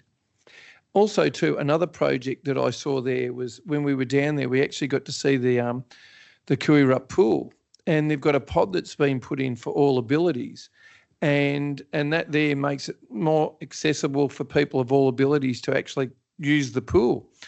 I think it was $110,000 has been spent, and it gives people access to get into the pool and out of the pool safely. So if parents take their children or their adult children down there or themselves down there and they're disabled, they can actually get in and out of the pool and use it. So it's accessible for all people. I must commend Councillor Owen on this area. He's been an advocate in this space ever since I've been on council. Council never used to, 17 or 20 years ago, spend very much money on all abilities. But I must say the committee that is brought from the community in this area have advocated really well on what we need to do. And Councillor Owen's been one of the ones who's always advocated that we should spend more money in this space. I'm really proud that we've upkept that regardless of the pressures we had on budgets. We've always maintained the all abilities side of the council's budget. And this is one of the projects. I see there's another project down at Lily Pond House where they're going to turn the toilets down there, all abilities, so more people can use that facility as well. So anyway, this is a really good program. It makes it so much more accessible and so much easier for people to come along and use all of the facilities that council offers, which is really their facility anyway, and they should be able to use it. So thank you, Mayor. And I moved it, so I'm actually finishing at the moment. So anyway, that was all. Thank you, Mayor. Just 30 seconds over time. Come on, let's try and be. No, thank you, Councillor Ross. We note that. All right, let's put this to a vote. Item 7.5.3. All those in favour? Against? I declare that carried. All right, we're going to move into councillor reports now. So it will be 3 minutes each, and I'm just going to cut people off, I reckon. So, councillors, is there anything to report? Councillor Roberts.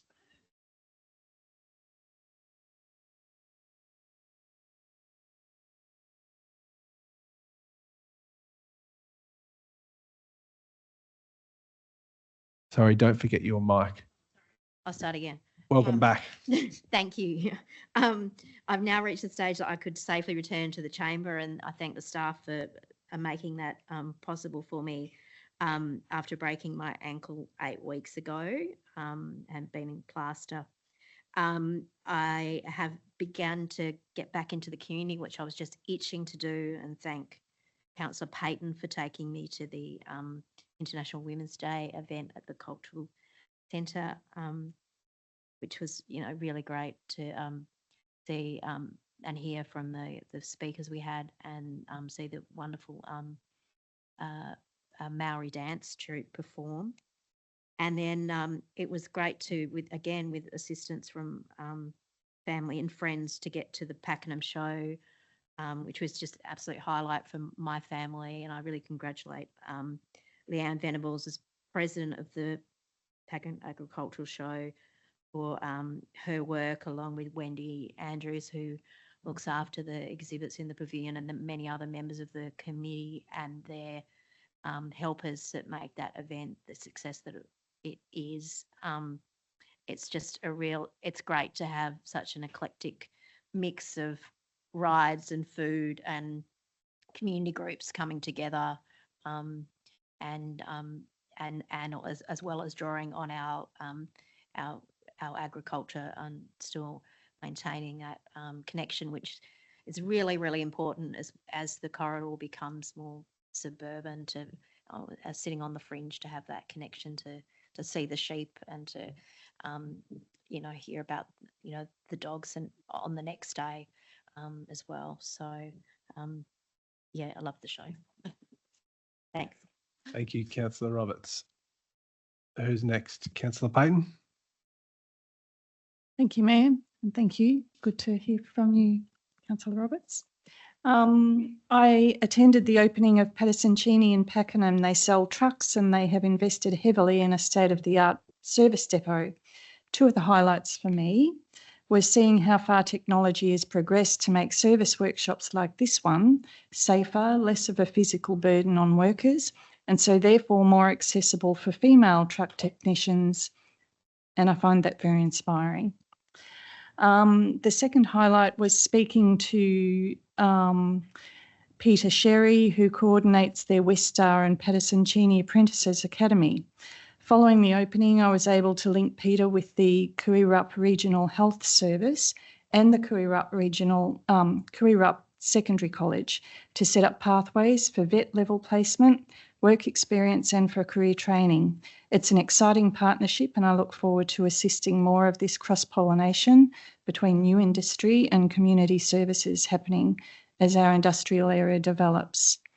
And I congratulate Council on the work that they've done to attract a group like Patterson-Cheney into this Shire. I met with Lang Lang Historical Society, who are keen to purchase the old derelict Anglican chapel in Whitstable Street, Lang Lang, from the Anglican Diocese and return it to its former glory as a usable space for the Lang Lang and wider community. I chaired the AGM for Lang Lang senior citizens and was inspired by the collective energy and fun that they inject into the lives of their local residents who might otherwise be socially isolated or miss out on important current affairs in their community. Congratulations to Rosemary Cruisinga, who stepped up to commence her 8th year as the group's president.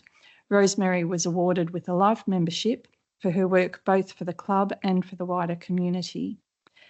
Just a quick couple of other things. I attended the Minister's announcement that a new kindergarten will be built in Lang Lang later this year in Oxford Street. And I also attended a couple of other meetings at the Kuirup Regional Health Service. One was a regional men's shed gathering, followed by a lunch where 2 council officers were there fielding questions for the livability survey. The second meeting included our officers Anne-Marie Saffin and Emma Firth to discuss youth services and health and wellbeing initiatives and ongoing partnerships between the council and the Kuirup Regional Health Service. Thank you. Thank you. Councillor Thompson. Thank you, Mayor. Over the past month, a few things that I've been up to. About this time last month, I attended the Lakeside Residents Group meeting. Meeting or social evening? Social evening, yeah. A little bit more relaxed than the meeting. Lovely bunch of people, always keen to hear what they've got to say, to get their feedback. Enjoyed a little Q&A session.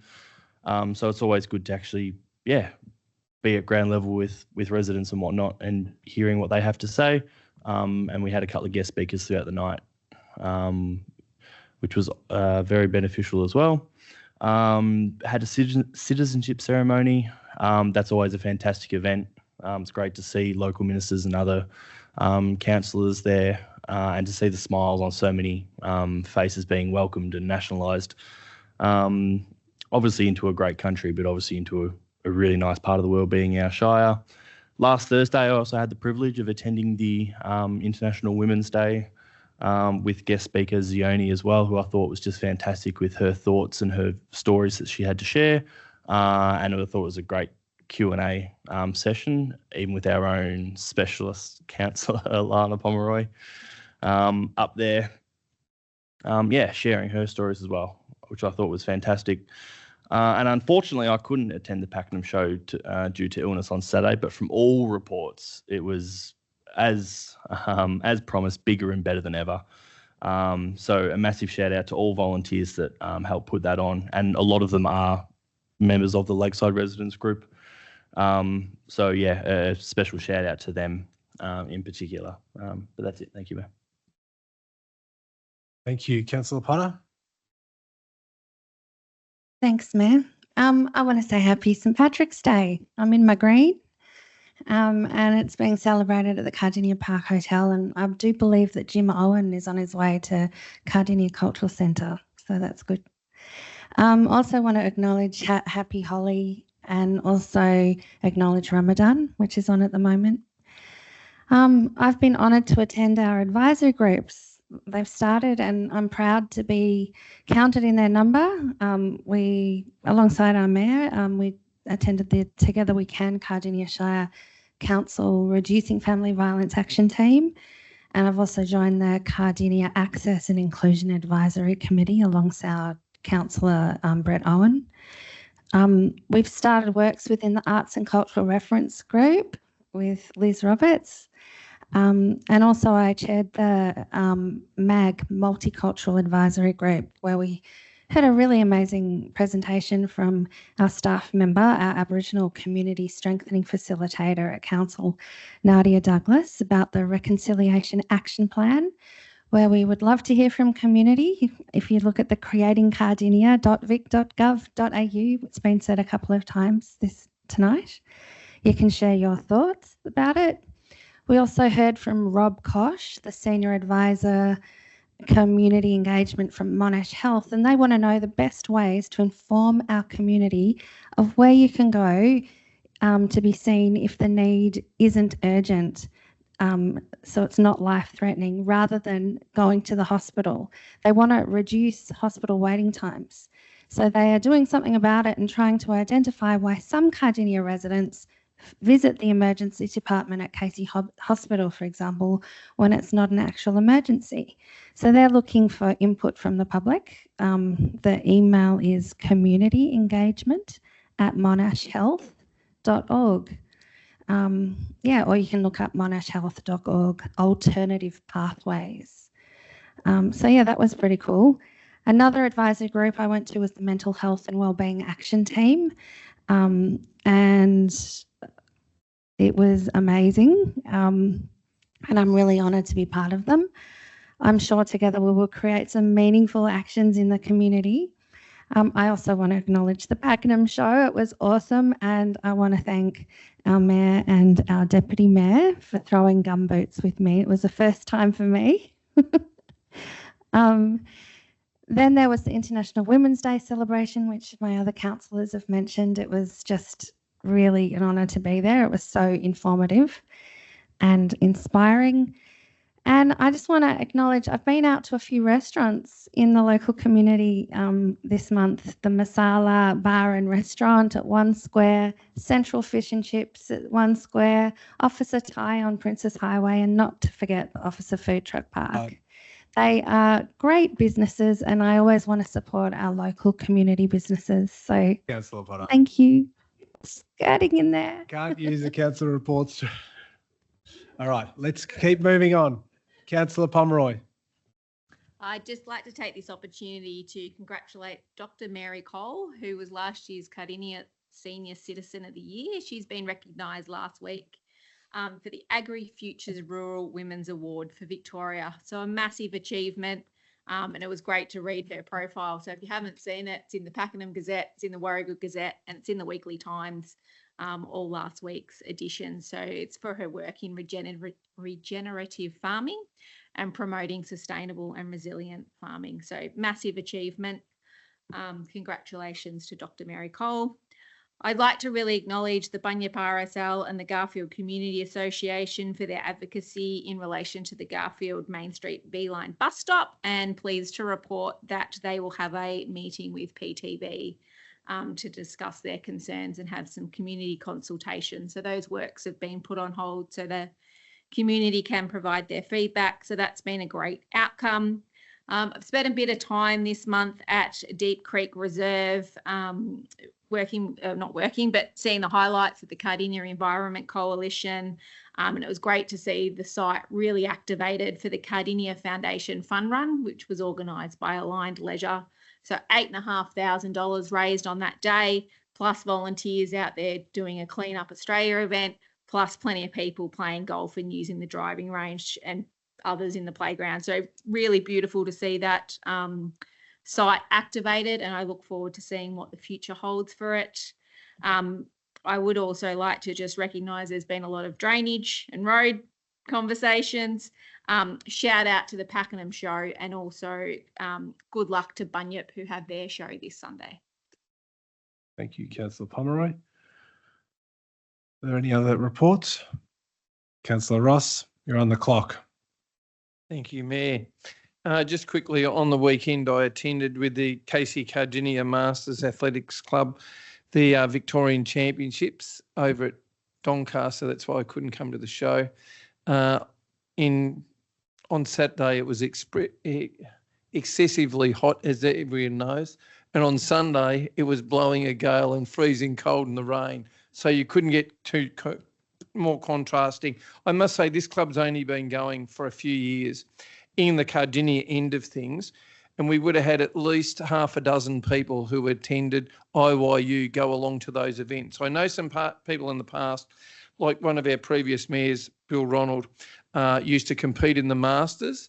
I think he was in the hurdles, and that was a Victorian champion as well. And I know in the main street, he used to attend as well, and he was an Australian. Sorry, Terry was an Australian champion in his events, in the Masters events as well. So it's great to see it coming along again. We've got a lot of people who just want to get out and move. I must say the group, the coach and the club president, Mesh, he trains people, he coaches them. 6:30 to 7:30 at IYU weekly. You can go down there and get a free training run for all abilities. Even if you'd never run before, you can come down and you can even walk. I must say park run. We've got a new park run in Cardinia Shire up at Emerald Lake Park, which has only been going for a month or so. I'm pretty sure, have you attended, Mayor? You haven't yet. I must say the Mayor attends quite a lot of the park runs down here in Pakenham and runs along. And I sort of muddle my way along as well, go along. I know Councillor Roberts has been down there when her foot was okay. I saw her in a picture. So I must say that's an amazingly well-attended event. It's down at Tumut Creek and goes from the highway down. It starts at 8 o'clock on a Saturday. We have over 200 people just about every single week. And if you can't run or do any participate, we're always looking for volunteers down there. A chap named Anthony Beckett's one of the main people from Cooey-Rupp who runs the event. He's done a marvellous job over such a long time, and he welcomes people to come along and help out, which we do get a lot of people. Also, Michael Suter with the Pakenham Road Runners. I know the Mayor's been out with Michael's group in the past. They take on people who have never, ever run before in their life. Anyone who just wants to move and get out there and do things. And he takes people who have never run more than probably 100 metres in their life to run marathons. So he's an amazing guy. And he look up Pakenham Road Runners, and if you have a look at Pakenham Park Run, probably 25% of the people came through his group who run. You can see them in their tops. I attended the International Women's Day event, which is always a really highlight in our Shire every year. Also too, some citizenship ceremonies. If you've never been to one, to see how excited the culturally diverse people who come into our Shire are, come along to our citizenship ceremonies. It is a really, it's one of my highlights as a councillor when I see these people make Cardinia Shire home and make Australia one of their homes as well. Anyway, I've gone over the time. Thank you, Mayor. Thank you, even after forewarning, but that's okay. Thank you, Councillor Ross. We appreciate your report. Are there any other councillors with a report? I see none. Last chance, we'll move on. All right, number 9, presentations of petitions. Are there any petitions to be presented, councillors? I see none. Okay, notices of motion. We have 5 notices of motion, so we'll get started on them. Agenda item 10.1, notice of motion 1109. Listed by Councillor Colin Ross. Councillor Ross, can you move your motion as listed, please? I move that council officers report to a future council meeting on the implementation of the Gender Equity Action Plan with respect to the gender impact assessments. Thank you. We note that. Is there a seconder for that notice of motion?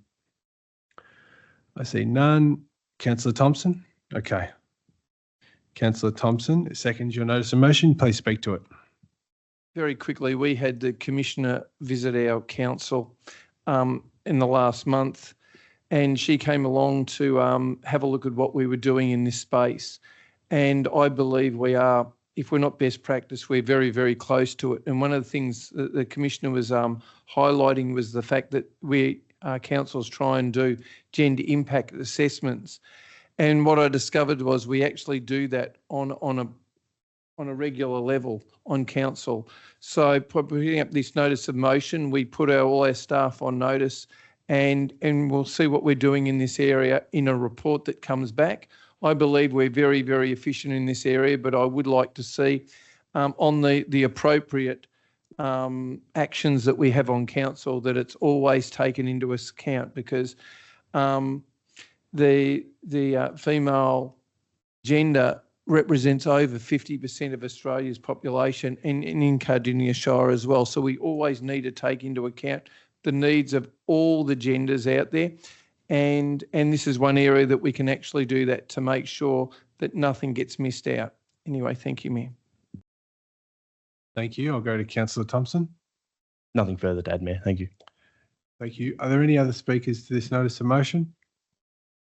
I'll go back to Councillor Ross to sum up.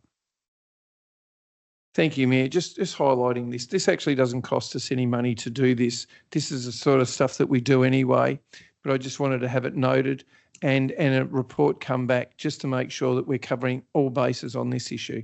Thank you, Mayor. Thank you. So we'll put Councillor Ross's notice of motion 1109 up for a vote. All those in favour? Against? I declare that carried. Our next notice of motion, agenda item 10.2, is notice of motion 1110 by Councillor Liz Roberts. Councillor Roberts, can you move your motion, please?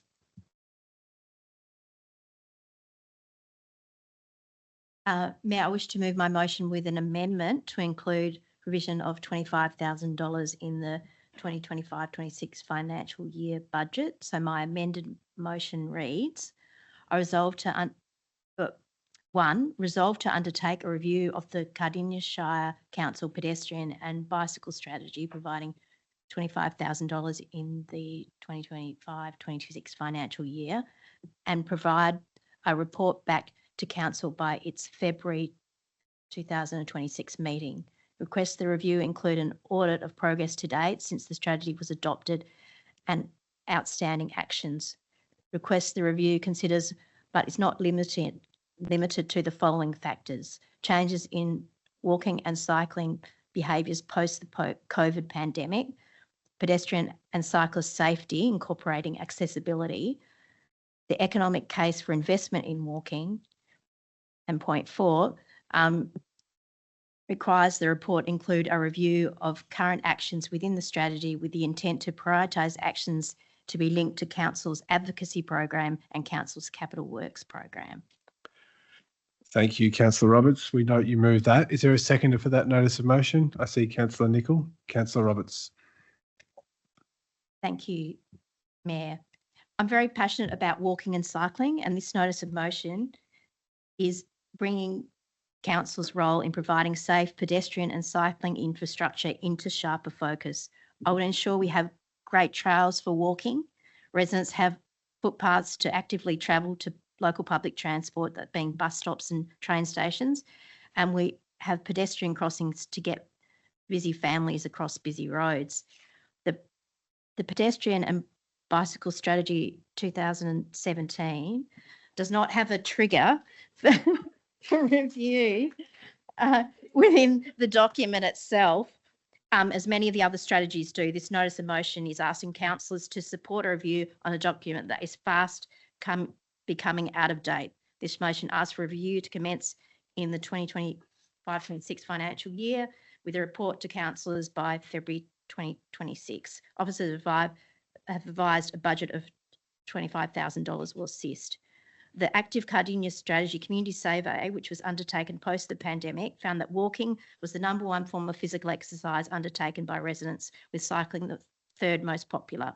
In the Active Cardinia Strategy, there's a recommendation, 2.11, support the planning and development of the active transport and trail network and review of the Cardinia Shire pedestrian and bicycle strategy. So the need for review is already in one of our other strategic documents. Active travel is also a livability domain within our livability plan. The strategy is also a reference document for within our Cardinia Shire planning scheme. In this motion, I'm also asking for the review to consider a few factors, but that doesn't limit other things being raised. These are the increased interest in walking and cycling post the pandemic. Secondly, pedestrian and cycling safety. Pedestrians and cyclists are vulnerable road users, and we need to ensure those choosing to active travel are safe, whether scooting to school, walking in the main street of our township, or cycling on our major highways like the Princess Highway. And the reality is there are many people use active travel because they don't own a car. Thirdly, the economic case for investment in walking. This acknowledges the strategic importance of our trail network for our tourism dollar and the economic return of walking and the economic return of all walking and cycling infrastructure. Victoria Walks, our state's walking advocacy organisation, in its report, The Economic Case for Investment in Walking, outlines the benefits of walking along with the role it plays in transport, recreation and health. Some of its key findings include if half of our short trips under 1 kilometre in Melbourne and Geelong were converted to walking, there would be 2.4 million fewer vehicle trips each week, with a saving of $1.5 million each year. Investing in walking infrastructure can provide a higher return than other transports projects such as road and rail. Evidence from 20 different studies suggests that the benefit cost ratio of walking interventions is 13:1. So that's $13 of benefit for every $1 expenditure. Walking is also the most popular recreational activity in Victoria. However, government investment tends to lean towards organised sport. Listening to my councillors, colleagues over the last few months, I've heard you talk of specific frustrations with this type of infrastructure, often bemoaning its absence, gaps or the need for maintenance. I've heard you all raise examples of unfinished trails and footpaths, unsafe streets needing pedestrian crossings near schools or shops, and the lack of footpaths to connect to public transport, or a dual pathway on a major road that stops short of a township. My most frustrating location is the John and Main Street roundabout in Pakenham. Pedestrians don't have right of way on a roundabout without a crossing. It's always a challenge to move through there as a pedestrian, even if you're able-bodied, let alone if you've got a mobility challenge. We need to be systematic, working through the pedestrian and bicycle strategy from the top right through our budgeting and our delivery. A strong link between strategic planning for walking and cycling infrastructure through the Capital Works program and our advocacy program is key to achieving more in this domain for our communities. We're not the only authority responsible for this provision. Other levels of government play a role along with the developers. Finally, the final point in this motion, I ask for a review of the current actions with the strategy to prioritise actions to better link into Council's advocacy program before other governments and into the Council's Capital Works program. I do ask councillors to please support this motion. Thank you. Thank you, Councillor Roberts. I'll go to your seconder, Councillor Nicol. Thank you, Mayor. This is a fantastic motion, Councillor Roberts. Thank you very much for putting it forward. I strongly support it. Walking is a fundamental human activity, and being able to do it close to home and with loved ones and with friends is a critical and fundamental social human activity as well. But to be able to do it safely and to be able to do it and be able to rely that where you're walking to doesn't just come to a dead end or doesn't end in a table drain somewhere, or can get you to a bus stop or public transport is critical. So this sort of joining up sort of process, I think will be, this report when it comes back will be quite revealing to us about where we can sort of spend money wisely to maximise opportunities for community. I'd also note in particular, walking is a critical mode of transport for young people of late primary school but teen age years as well. Ability to walk around to your mate's place or ride your push bike safely is incredibly important. Being a Hills resident, we multiply that again. 20 years ago in council, I was just saying it would be nice to have a footpath. Now we've got a few. Over 20 years, there's a couple of footpaths in Cockatoo, a couple of footpaths in Gembrook, a few footpaths in Emerald. But to actually pull this together into a more coherent and strategic approach will just be really valuable. So thank you very much for putting forward the motion. Thank you. Are there any other speakers to the notice of motion? Councillor Pomeroy. I concur with both your points. Investment in unorganised sport is crucial. Investment in active transport is vital. And the opportunity to link our towns, providing greater tourism and community benefit, is well overdue. So the one I'd really like to highlight here is that the state and federal government are funding other councils to provide tracks and trails infrastructure, and we are missing out. The Victorian government has appointed its first ever Minister for Public and Active Transport. Just let that sink in. We have a Minister for Active Transport and we don't have an up-to-date strategy. We need to maximise the opportunities. The one I would love to see, and I know how important the Eastern Dandenong Trail is, but imagine if we could link it. The Gippsland Odyssey is an 1,100 kilometre shared path that goes all the way from Orbost out to Bass Coast, taking in the Penguin Parade, 90 Mile Beach, Inverloch, Tanamba, Lakes Entrance. Kirirup community fought to have a path along linking, and it just ends in the middle of nowhere. Imagine if we could link right into the Gippsland Odyssey that way. We bring it down from Druin and run it through all the railway towns, head into Pakenham East, and then we link in with all the existing infrastructure in Pakenham and across to Cockatoo and Gembrook. This is massive. We need to consider strategically where we can and should sit and really maximise these funding opportunities. I'm in full support. Thank you. Are there any other speakers to this item? Councillor Potter. I fully support this and I'm so excited. So thank you. I think that the vision that's been shared by our Deputy Mayor is awesome. And thank you, Councillor Nicol, as well for your insights. Humbly, Officer just needs a decent footpath from our station and a crossing at Siding Avenue, as a few other things as well. But I think safety is super important, and obviously, the bike tracks that we are blessed in Officer to have already are amazing, but I would love to see them all finished and linked up. And I'm so excited by your vision, Alana. That sounds amazing. Thank you. Thank you. All right, we'll go back to Councillor Roberts to sum up. Thank you, Mayor.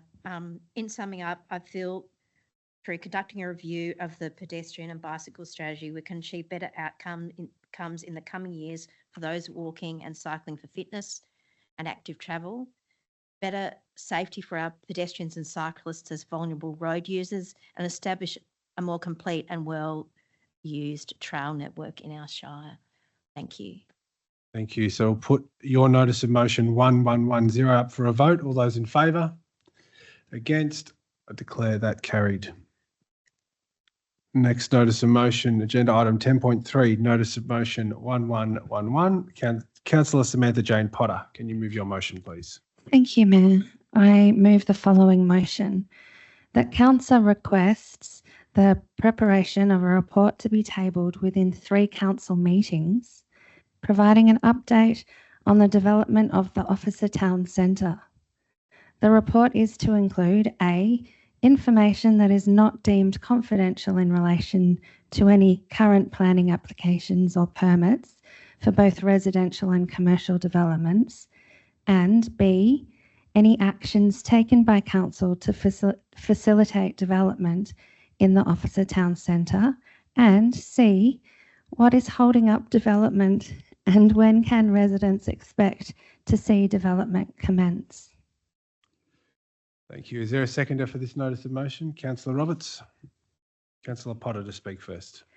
Officer Ward is growing fast. It's a unique and relatively new community, and what is finished here is lovely and new, but what we need is our unfinished infrastructure finished and community building initiatives in place.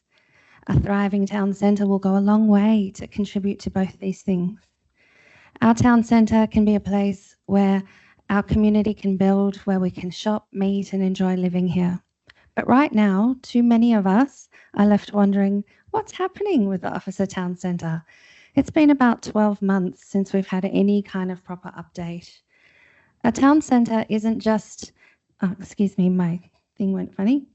A town centre isn't just about businesses and buildings. It's about creating a heart for our community, a place that brings us together.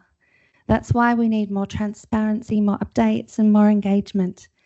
I appreciate things can take time, but residents have a right to know what council staff have been working on regarding our town centre behind the scenes. I really look forward to having this publicly updated. Go to your seconder, Councillor Roberts. Thank you, Mayor.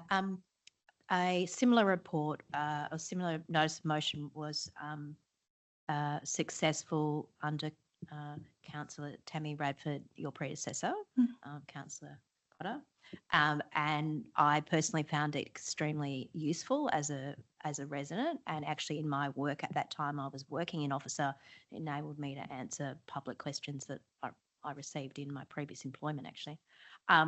It's a really useful tool. Community are time poor.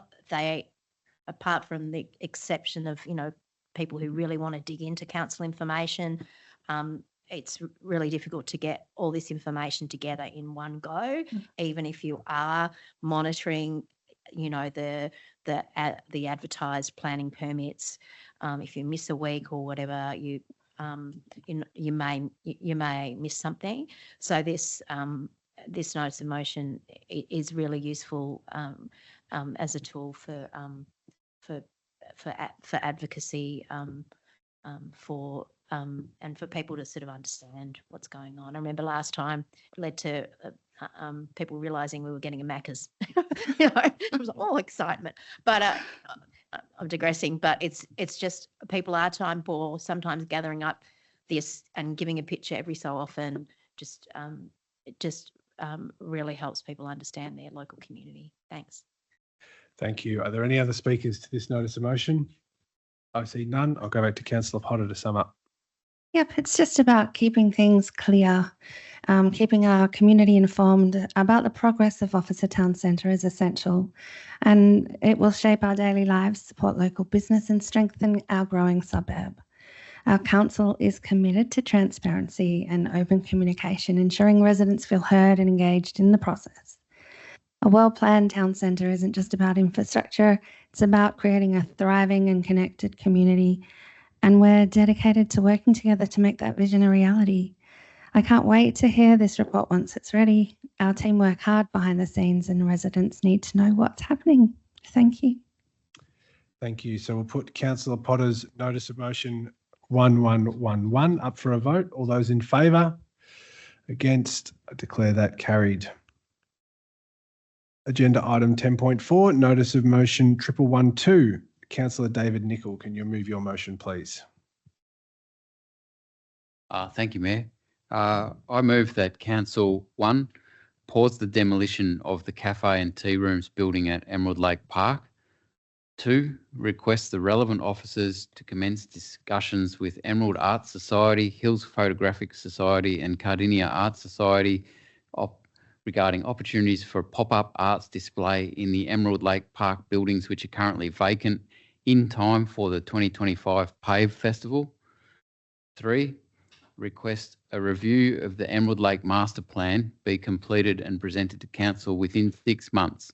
The review should also consider Emerald Lake Park in the context of it being an important node of the wider Eastern Dandenong Ranges Trail corridor. 4, I also request that officers present councillors a briefing report in April with details of works proposed to occur this financial year and how they fit into the current budget allocation. This is to include justification for demolition of the cafe and tea rooms building at Emerald Lake Park and what options would be available if that cafe and tea rooms remain. Thank you. Is there a seconder for this notice of motion? Councillor Thompson. Councillor Nicol to speak first. Thank you, Mayor. You may be aware that over the few months since the election, we've had news occur of current or previous tenancies at Emerald Lake Park lapsing and not being renewed by the tenants. The first of those was the cafe and kiosk area, which is been a long-standing sort of location in Emerald Lake Park that locals and visitors could go to for refreshments. That was subsequently followed by the tenants who operated the paddle boat business also not renewing their lease and removing the paddle boats from the lake. And we have more recent news regarding the Emerald Model Railway tenant as well. Within that sort of context, the community in the Hills area has been approaching me and has been concerned about what's going on at Emerald Lake Park. What's going on with the master plan, and are we moving on this? In that context, I was delighted to be invited up to the Hills Hub for an arts exhibition where I met with representatives from the Cardinia Arts Society and the Emerald Arts Society and discussed a community-based proposal around utilising one of the recently vacated buildings, which was the cafe and kiosk building. We had been briefed in a council briefing session about intentions to actually demolish that building, and that was in line with the current Emerald Lake Master Plan, which envisaged replacing that with a shelter area, being a reasonably flat area in the Emerald Lake area. But it appeared in the discussions with community members in February that perhaps there was a higher use that was available to us in the form of the currently vacant building, which is a perfectly good building, really, and could easily be repurposed for something community-based. So at that meeting, I undertook to take action on that and raise the issue with council officers, and that's the result. This notice of motion is the result. I think that we have a clear path of action available to us where we can reactivate that building on extremely short notice, and the community groups involved are creative and resourceful, and I'm sure we'll actually get that building having some life about it again, and local community and visitors on Puffing Billy cycling through it, and local artists actually being able to display and potentially run workshops, or potentially even have artists in residence based in that building, which is a beautiful scenic location, the perfect place for the expression of art and artistic endeavour. Potentially school groups, visitors can come through there and really absorb the atmosphere of the setting and the location and picturesque location. and that can happen almost straight away. These groups don't need the commercial kitchen, which still remains in the building which was scheduled to be demolished, but there's plenty of other operational space available that they can move straight into. What we need to help facilitate that is just this council motion, which will actually help the council staff who are working on implementation of the Emerald Lake Master Plan pause and recalibrate some of the actions and the sequence of actions in the Emerald Lake Master Plan, and enter into discussions with the community groups that are interested in this, repurposing this building in the short term, potentially get a lease going, and get into it. What that then in turn causes, though, is a revisit potentially of the Emerald Lake Master Plan. And with the 3 tenants vacating and not renewing, I think that we're at that time where we actually need to do that anyway. So that's the scene setting, and this motion actually enables that sequence of steps to occur. Thank you, Councillor Nicol. Your seconder, Councillor Thompson. Thank you, Mayor. Yeah, I think this is a really good motion, Councillor Nicol. The Emerald Lake Park is such a lovely spot, scenically, visually, just to walk through. Like you said, it's really important node in the Eastern Dandenong Trails link. The Puffing Billy station that's just there. Well, it's not just there, but close by. And the car park upgrades and the amenities that now are at Emerald Lake Park. I think this building here, whether it remains a cafe, whether it is repurposed, whatever it might be or needs to be, I think to knock it down and put a shelter there as per the original plans without any reconsideration isn't the right call. So, yeah, thank you, Councillor Nicol, for taking the time to listen to residents, to put this motion forward. And I am very keen, if this motion passes, to see what a new Emerald Lake Master Plan looks like. Like you said, with tenants moving out and spaces becoming available, it probably is time for a revision of that master plan. And then point 4, I'm interested in as well, about options that could be used for that current vacant space, whether it's a cafe, tea rooms, or creative spaces. There's plenty of options that it just makes sense that it doesn't make sense to knock the building down. I think that's all I have to say. Thank you. Thank you, Councillor Thompson. Councillor Pomeroy. I think this is a really good, the more I've listened to it, Councillor Nicol, I think this is a really good course of action and norm. Sometimes we do really need to respond to what is happening, and you haven't just come with a problem. You've come with some solutions for the immediate term that will activate the space, reduce graffiti, a whole range of things that when we have buildings that aren't occupied, why we pause and decide and look at the reports about what we should do. So I'm super supportive of some conversations to begin with the community groups and arts societies that you've mentioned, and I think that's a really good course of action. So I think it's not only important that us as councillors consider budget when we're building and renewing facilities, but if we're also going to pull them down, why? And what is it going to cost, and is it the right thing? So thank you. Thank you, Councillor Roberts. Through you, Mayor. Where council will soon be considering its arts and cultural industries strategy, and so the timing of this is of that strategy arriving, and this is actually really good as well. So that is likely to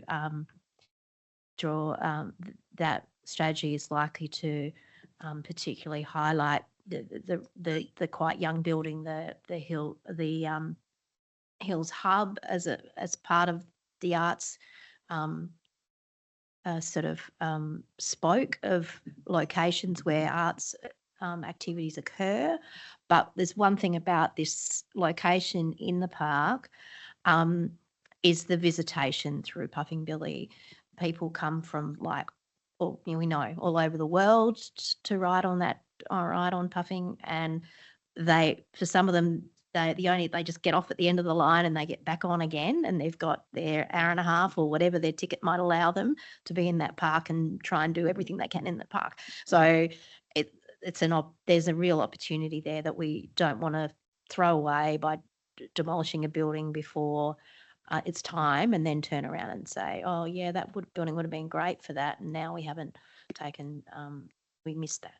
So this is actually a really really good motion, in that you've been approached and you're picking up on the vibes within the community up there, Councillor Nicol, and bringing this together. So thank you.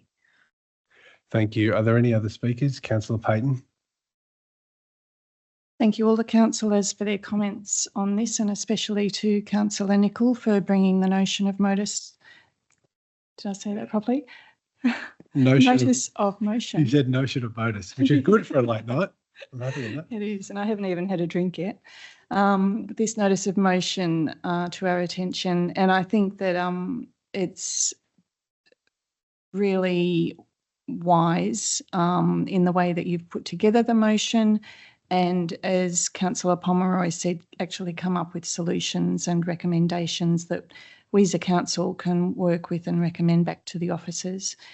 I have special sympathy for the hardship of the small business. Firstly, they were hit with the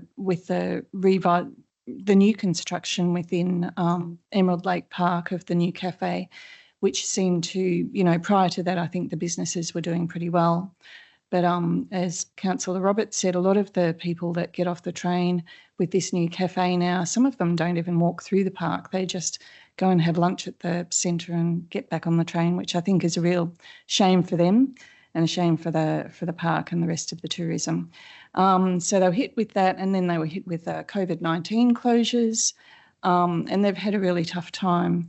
And I'd like to call on council officers just to, beyond the work that we do as councillors, maybe try to enlist a little more support and community engagement for groups like this, because we have them all across the Shire. In this instance, I'm really pleased that you perhaps have saved a building from being demolished that could be put to better use as well. And caring for and utilising our community assets is something that I'd really like to see improved right across the Shire. And I think this will be a good start. So thank you. Thank you, Councillor Payton. Are there any other speakers to this? Councillor Ross. Thank you, Mayor. And through you, Mayor, I thank Councillor Nicol for bringing this up. This brings up a really interesting subject that we're going to be faced with very, very soon, if not now.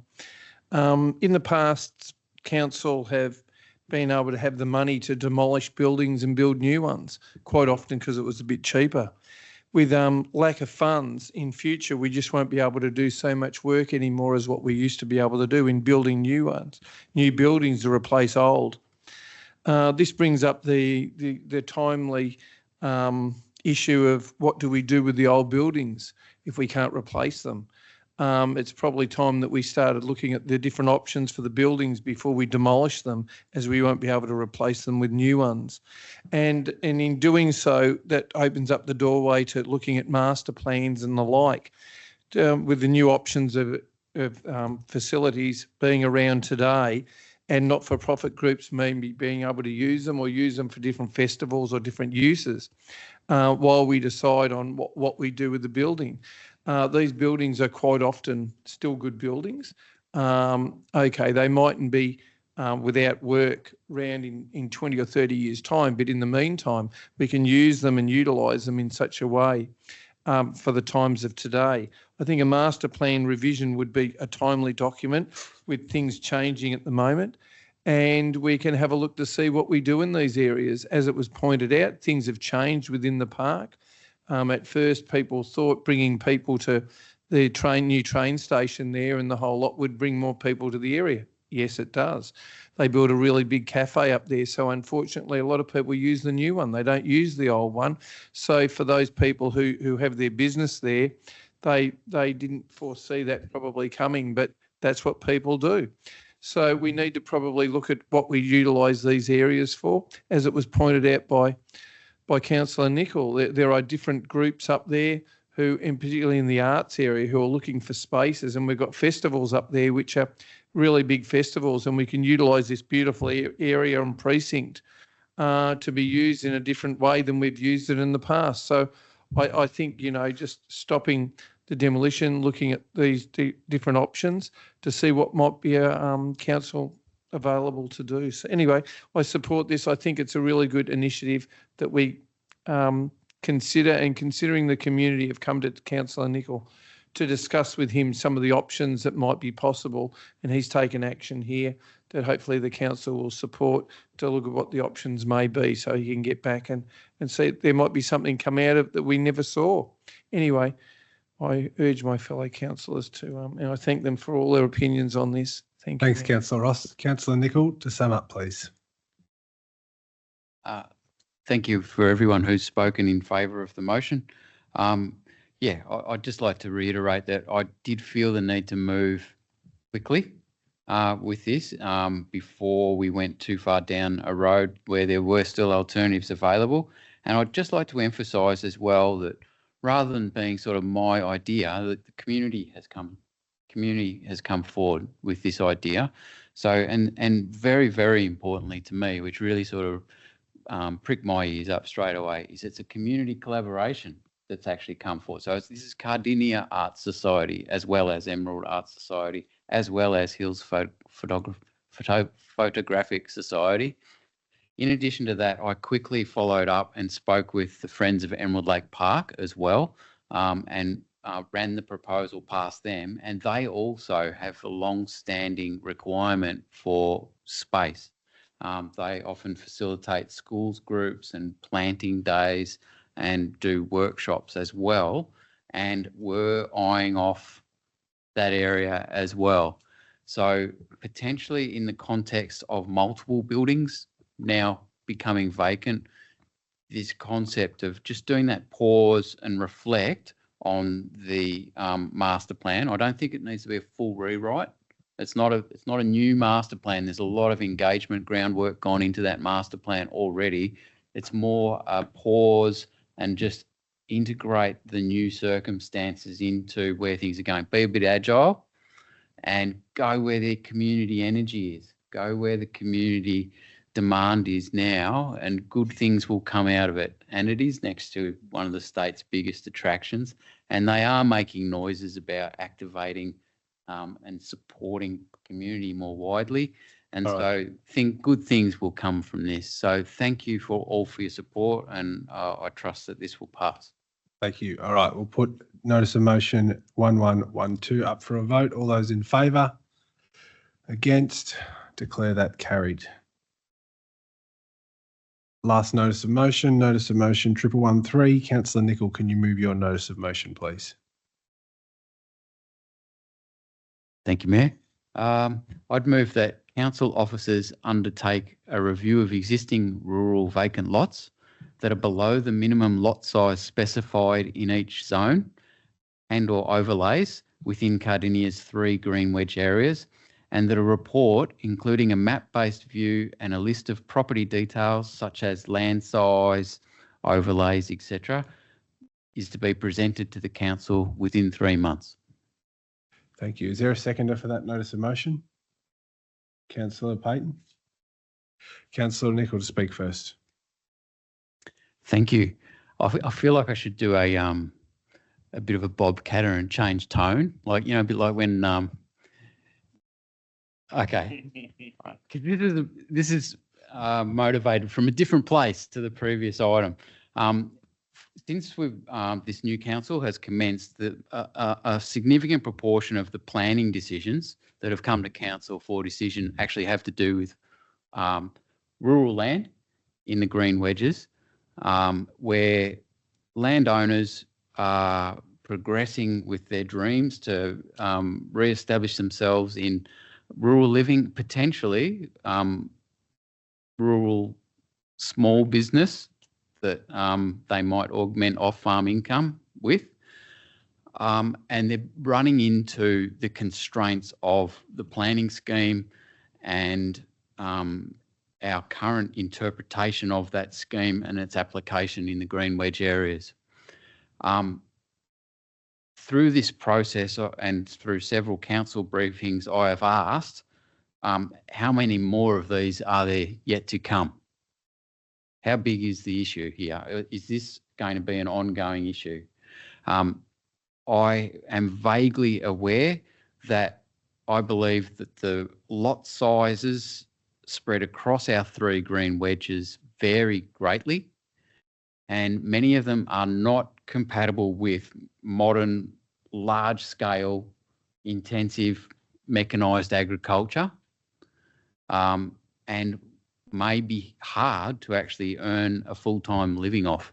And in that context, I need to have an understanding and a visual representation of, well, what are the lot sizes, what are the proportion of lots in our 3 green wedges where we're talking it's marginal, that they're already potentially below the minimum lot size scheduled for that zone.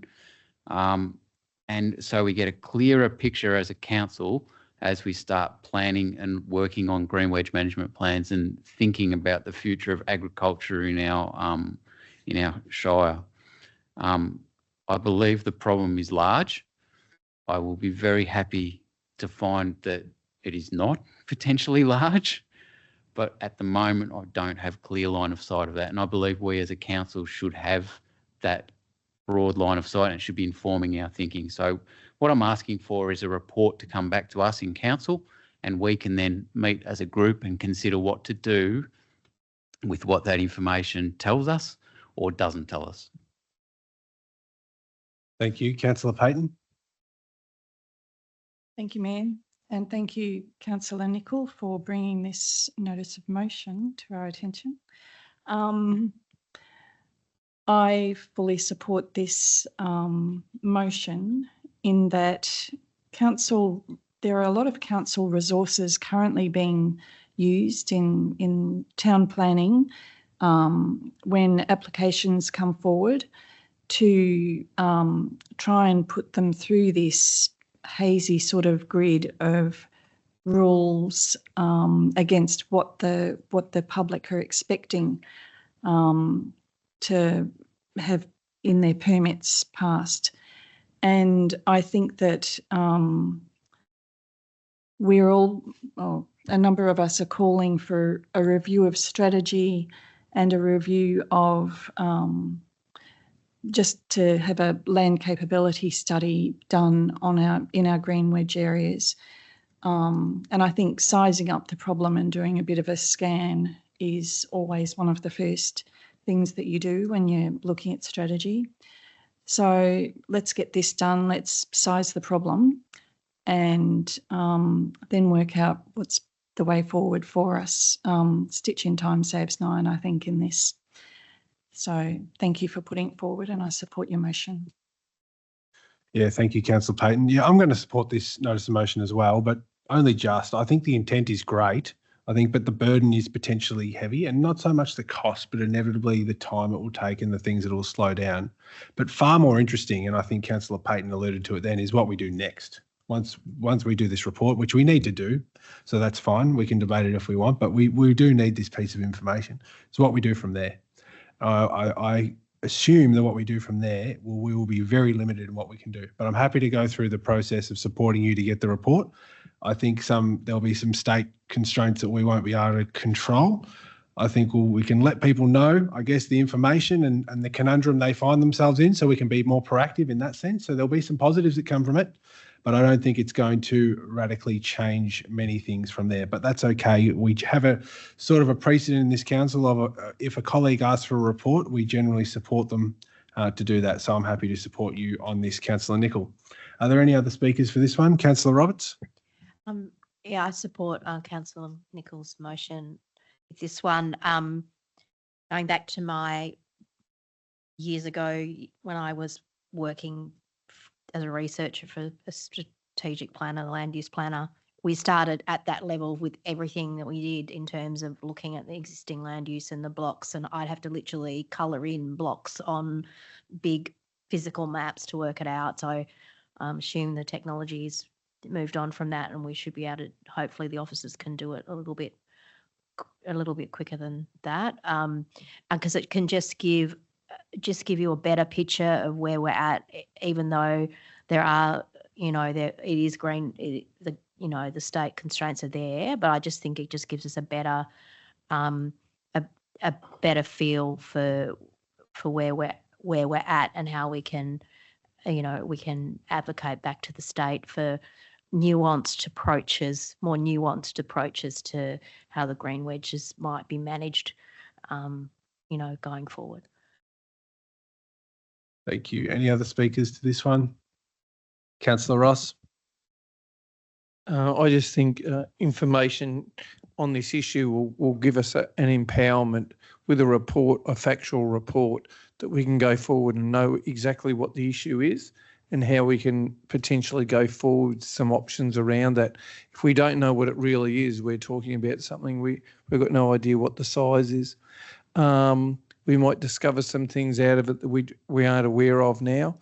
And it might just reinforce what we do know is now. But if we don't do the report, we won't know. It has been one of the major things that's been contentious in all of our planning, town planning meetings since this council's come on board. And it has been raised, the fact that we do need to look into this space to find out what we can do as a council. And as the Mayor pointed out, we might be limited, but if we don't have a look at it and find out what the facts are, we won't know what we're discussing about really. So I do support this. I think that information will not go amiss and it won't be a waste of time. It will be very interesting to see how big the issue is, because we've seen it on our town planning meetings that it is an issue and we need to address it. Thank you, Mayor. Thank you. Are there any other speakers to this topic? I'll go back to Councillor Nicol to sum up. Thank you, and thank you for the people who've spoken in favour of the motion. Again, this is another urgency thing for me. The time is now. I come from an area where we've literally seen our rural industry that was there slip away. In the space of 20 years, it's gone. Pressures on land use, commodity prices, cost of inputs have grown to such a point where an industry just slips away. And if we don't respond to that, to changing circumstances, things happen. Now, I can tell you now, the market here is putting pressure on for lifestyle living. Lifestyle rural living will win. That's where the market's at. That's where the land prices are at. That's where the demand is. That's where the people who can pay are. And I don't want that. I want farming and I want food production for Cardinia. I want us to stay a food production place. But there are market forces at work where we need to have the best available intelligence to inform our planning. If we don't plan, then things will just get done to us instead.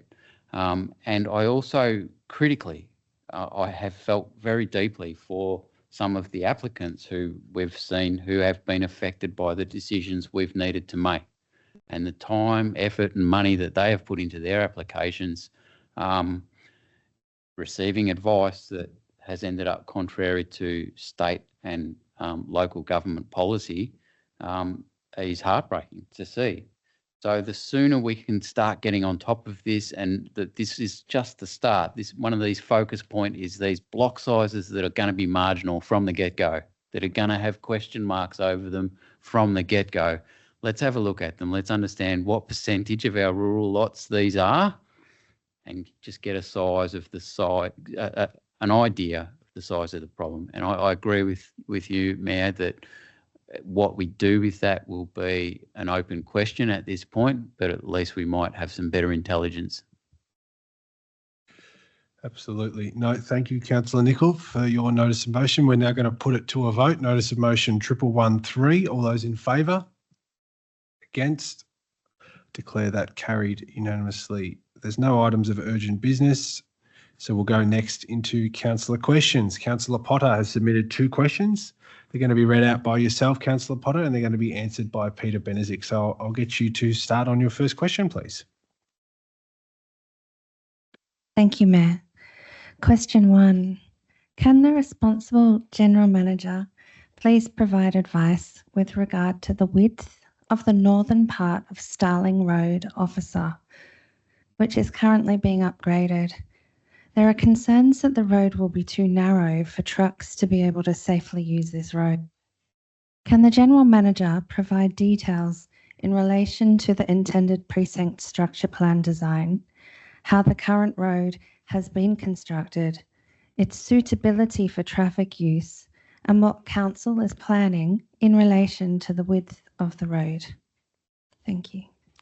Through you, Mayor. Thanks for your question, Councillor Potter. The upgrade to Starling Road is being delivered by a developer as part of the precinct structure plan implementation. There's an agreement with them to deliver the works as per the PSP requirements. It is acknowledged that there are some concerns from members of the community regarding the road width. Following this concern, investigations and review has confirmed that the submitted and approved plans and construction of the northern section of Starling Road is consistent with the Officer Precinct Structure Plan, being 6 metre curb invert to curb invert. The developer has continued with these planned works as agreed. However, this investigation has also confirmed that ideally Council would like to achieve a solution whereby the road is over and above the PSP design width to accommodate local industry vehicles that would intend to use this road where there aren't any other feasible routes. In terms of a way forward, officers are currently exploring design options to widen the road amongst constraints including services and vegetation. The design options are not yet finalised and will inform the funding and the deliverability considerations. The community will have seen the works continuing, including road opening, whilst officers currently work on options. This is to strike the right balance and compromise on an improved outcome whilst also not delaying future residents seeking to receive their titles. This is an active and high priority issue for officers. Thank you. Question 2. Noting Station Street Officer has been closed at the railway line with increased traffic using Siding Avenue, can the responsible General Manager please advise on the long-term plan for traffic flows, and will Station Street be fully reopened to traffic? Will there be another connection from Officer South Road to Princess Highway in the future? Through you, Mayor. Thanks for your question, Councillor Potter. Station Street Officer was permanently closed at the rail level crossing in May 2024 by the Victorian State Government as part of the level crossing removal project to have the Pakenham line free by 2025. In accordance with the Officer Precinct Structure Plan, there is a plan for a new north-south arterial road to be built by the Department of Transport and Planning, which will take traffic from Officer South Road Bridge Road intersection connecting into the newly constructed signalised intersection of Princess Highway and Bayview Road. Ahead of the closure, Council advocated through LXRP for Station Street to remain open until a new north-south arterial road was constructed. However, this was not seen appropriate by the state government at the time. Council officers have more broadly and heavily advocated for the state through both the LXRP and the Department of Transport and Planning. In light of this, officers have requested the Department of Transport elevate this issue to a high priority and to construct the proposed new north-south arterial road, the missing piece of the vital infrastructure in the way forward. Council has also conducted traffic counts on Siding Avenue and Brunt Road since the Station Street level crossing has been closed. This clearly shows a large increase of traffic on both roads. Council officers will use this information to continue to advocate to the Department of Transport and Planning to escalate the road project to a higher priority. Thank you. Thank you, Peter Benezik. Thanks, Councillor Potter. We're going to skip the mayoral minutes tonight. So that now concludes the public part of tonight's meeting. I'm going to seek a mover and seconder to adjourn the meeting to allow council to consider confidential business. The meeting is closed to the public pursuant to section 66(5)(a) and (b) of the Local Government Act 2020. Close the council meeting to consider the following confidential information. 1, agenda item 14.1, award contract, major recreation facilities contract is designated confidential on the grounds that it relates to section 3(1)(g), private commercial information. The corresponding legislation is listed in the agenda if you're interested. Number 2, agenda item 14.2, land acquisition. Part of 2 Ryan Road, Pakenham is designated confidential on the grounds that it relates to section 3(1)(a), council business information, being information that would prejudice the council's position in commercial negotiations if prematurely released. And section 3(1)(h), confidential meeting information, being the records of meetings closed to the public under section 66(2)(a). And C, the grounds for designation have been made as the information is deemed commercial in confidence. And I'm also going to seek that we can adjourn the meeting for, let's say, 10 minutes in order to clear the chambers. So do I have a mover for that? Councillor Payton, a seconder. Councillor Thompson, would you like to speak to the... Thank you, Mayor. No, just to say that I concur with the officer's recommendation. Thank you. Seconder, would you like to speak? Nothing further to add, Mayor. Thank you. Any other speakers to this? Thank you. All those in favour? Against? Declare that carried. Thank you. So that concludes the open part of the meeting. We'll adjourn for 10 minutes, as I said, in order to clear the room so we can say hi and goodbye. The next council meeting will be on the 7th of April 2025 at 7 p.m. Thank you.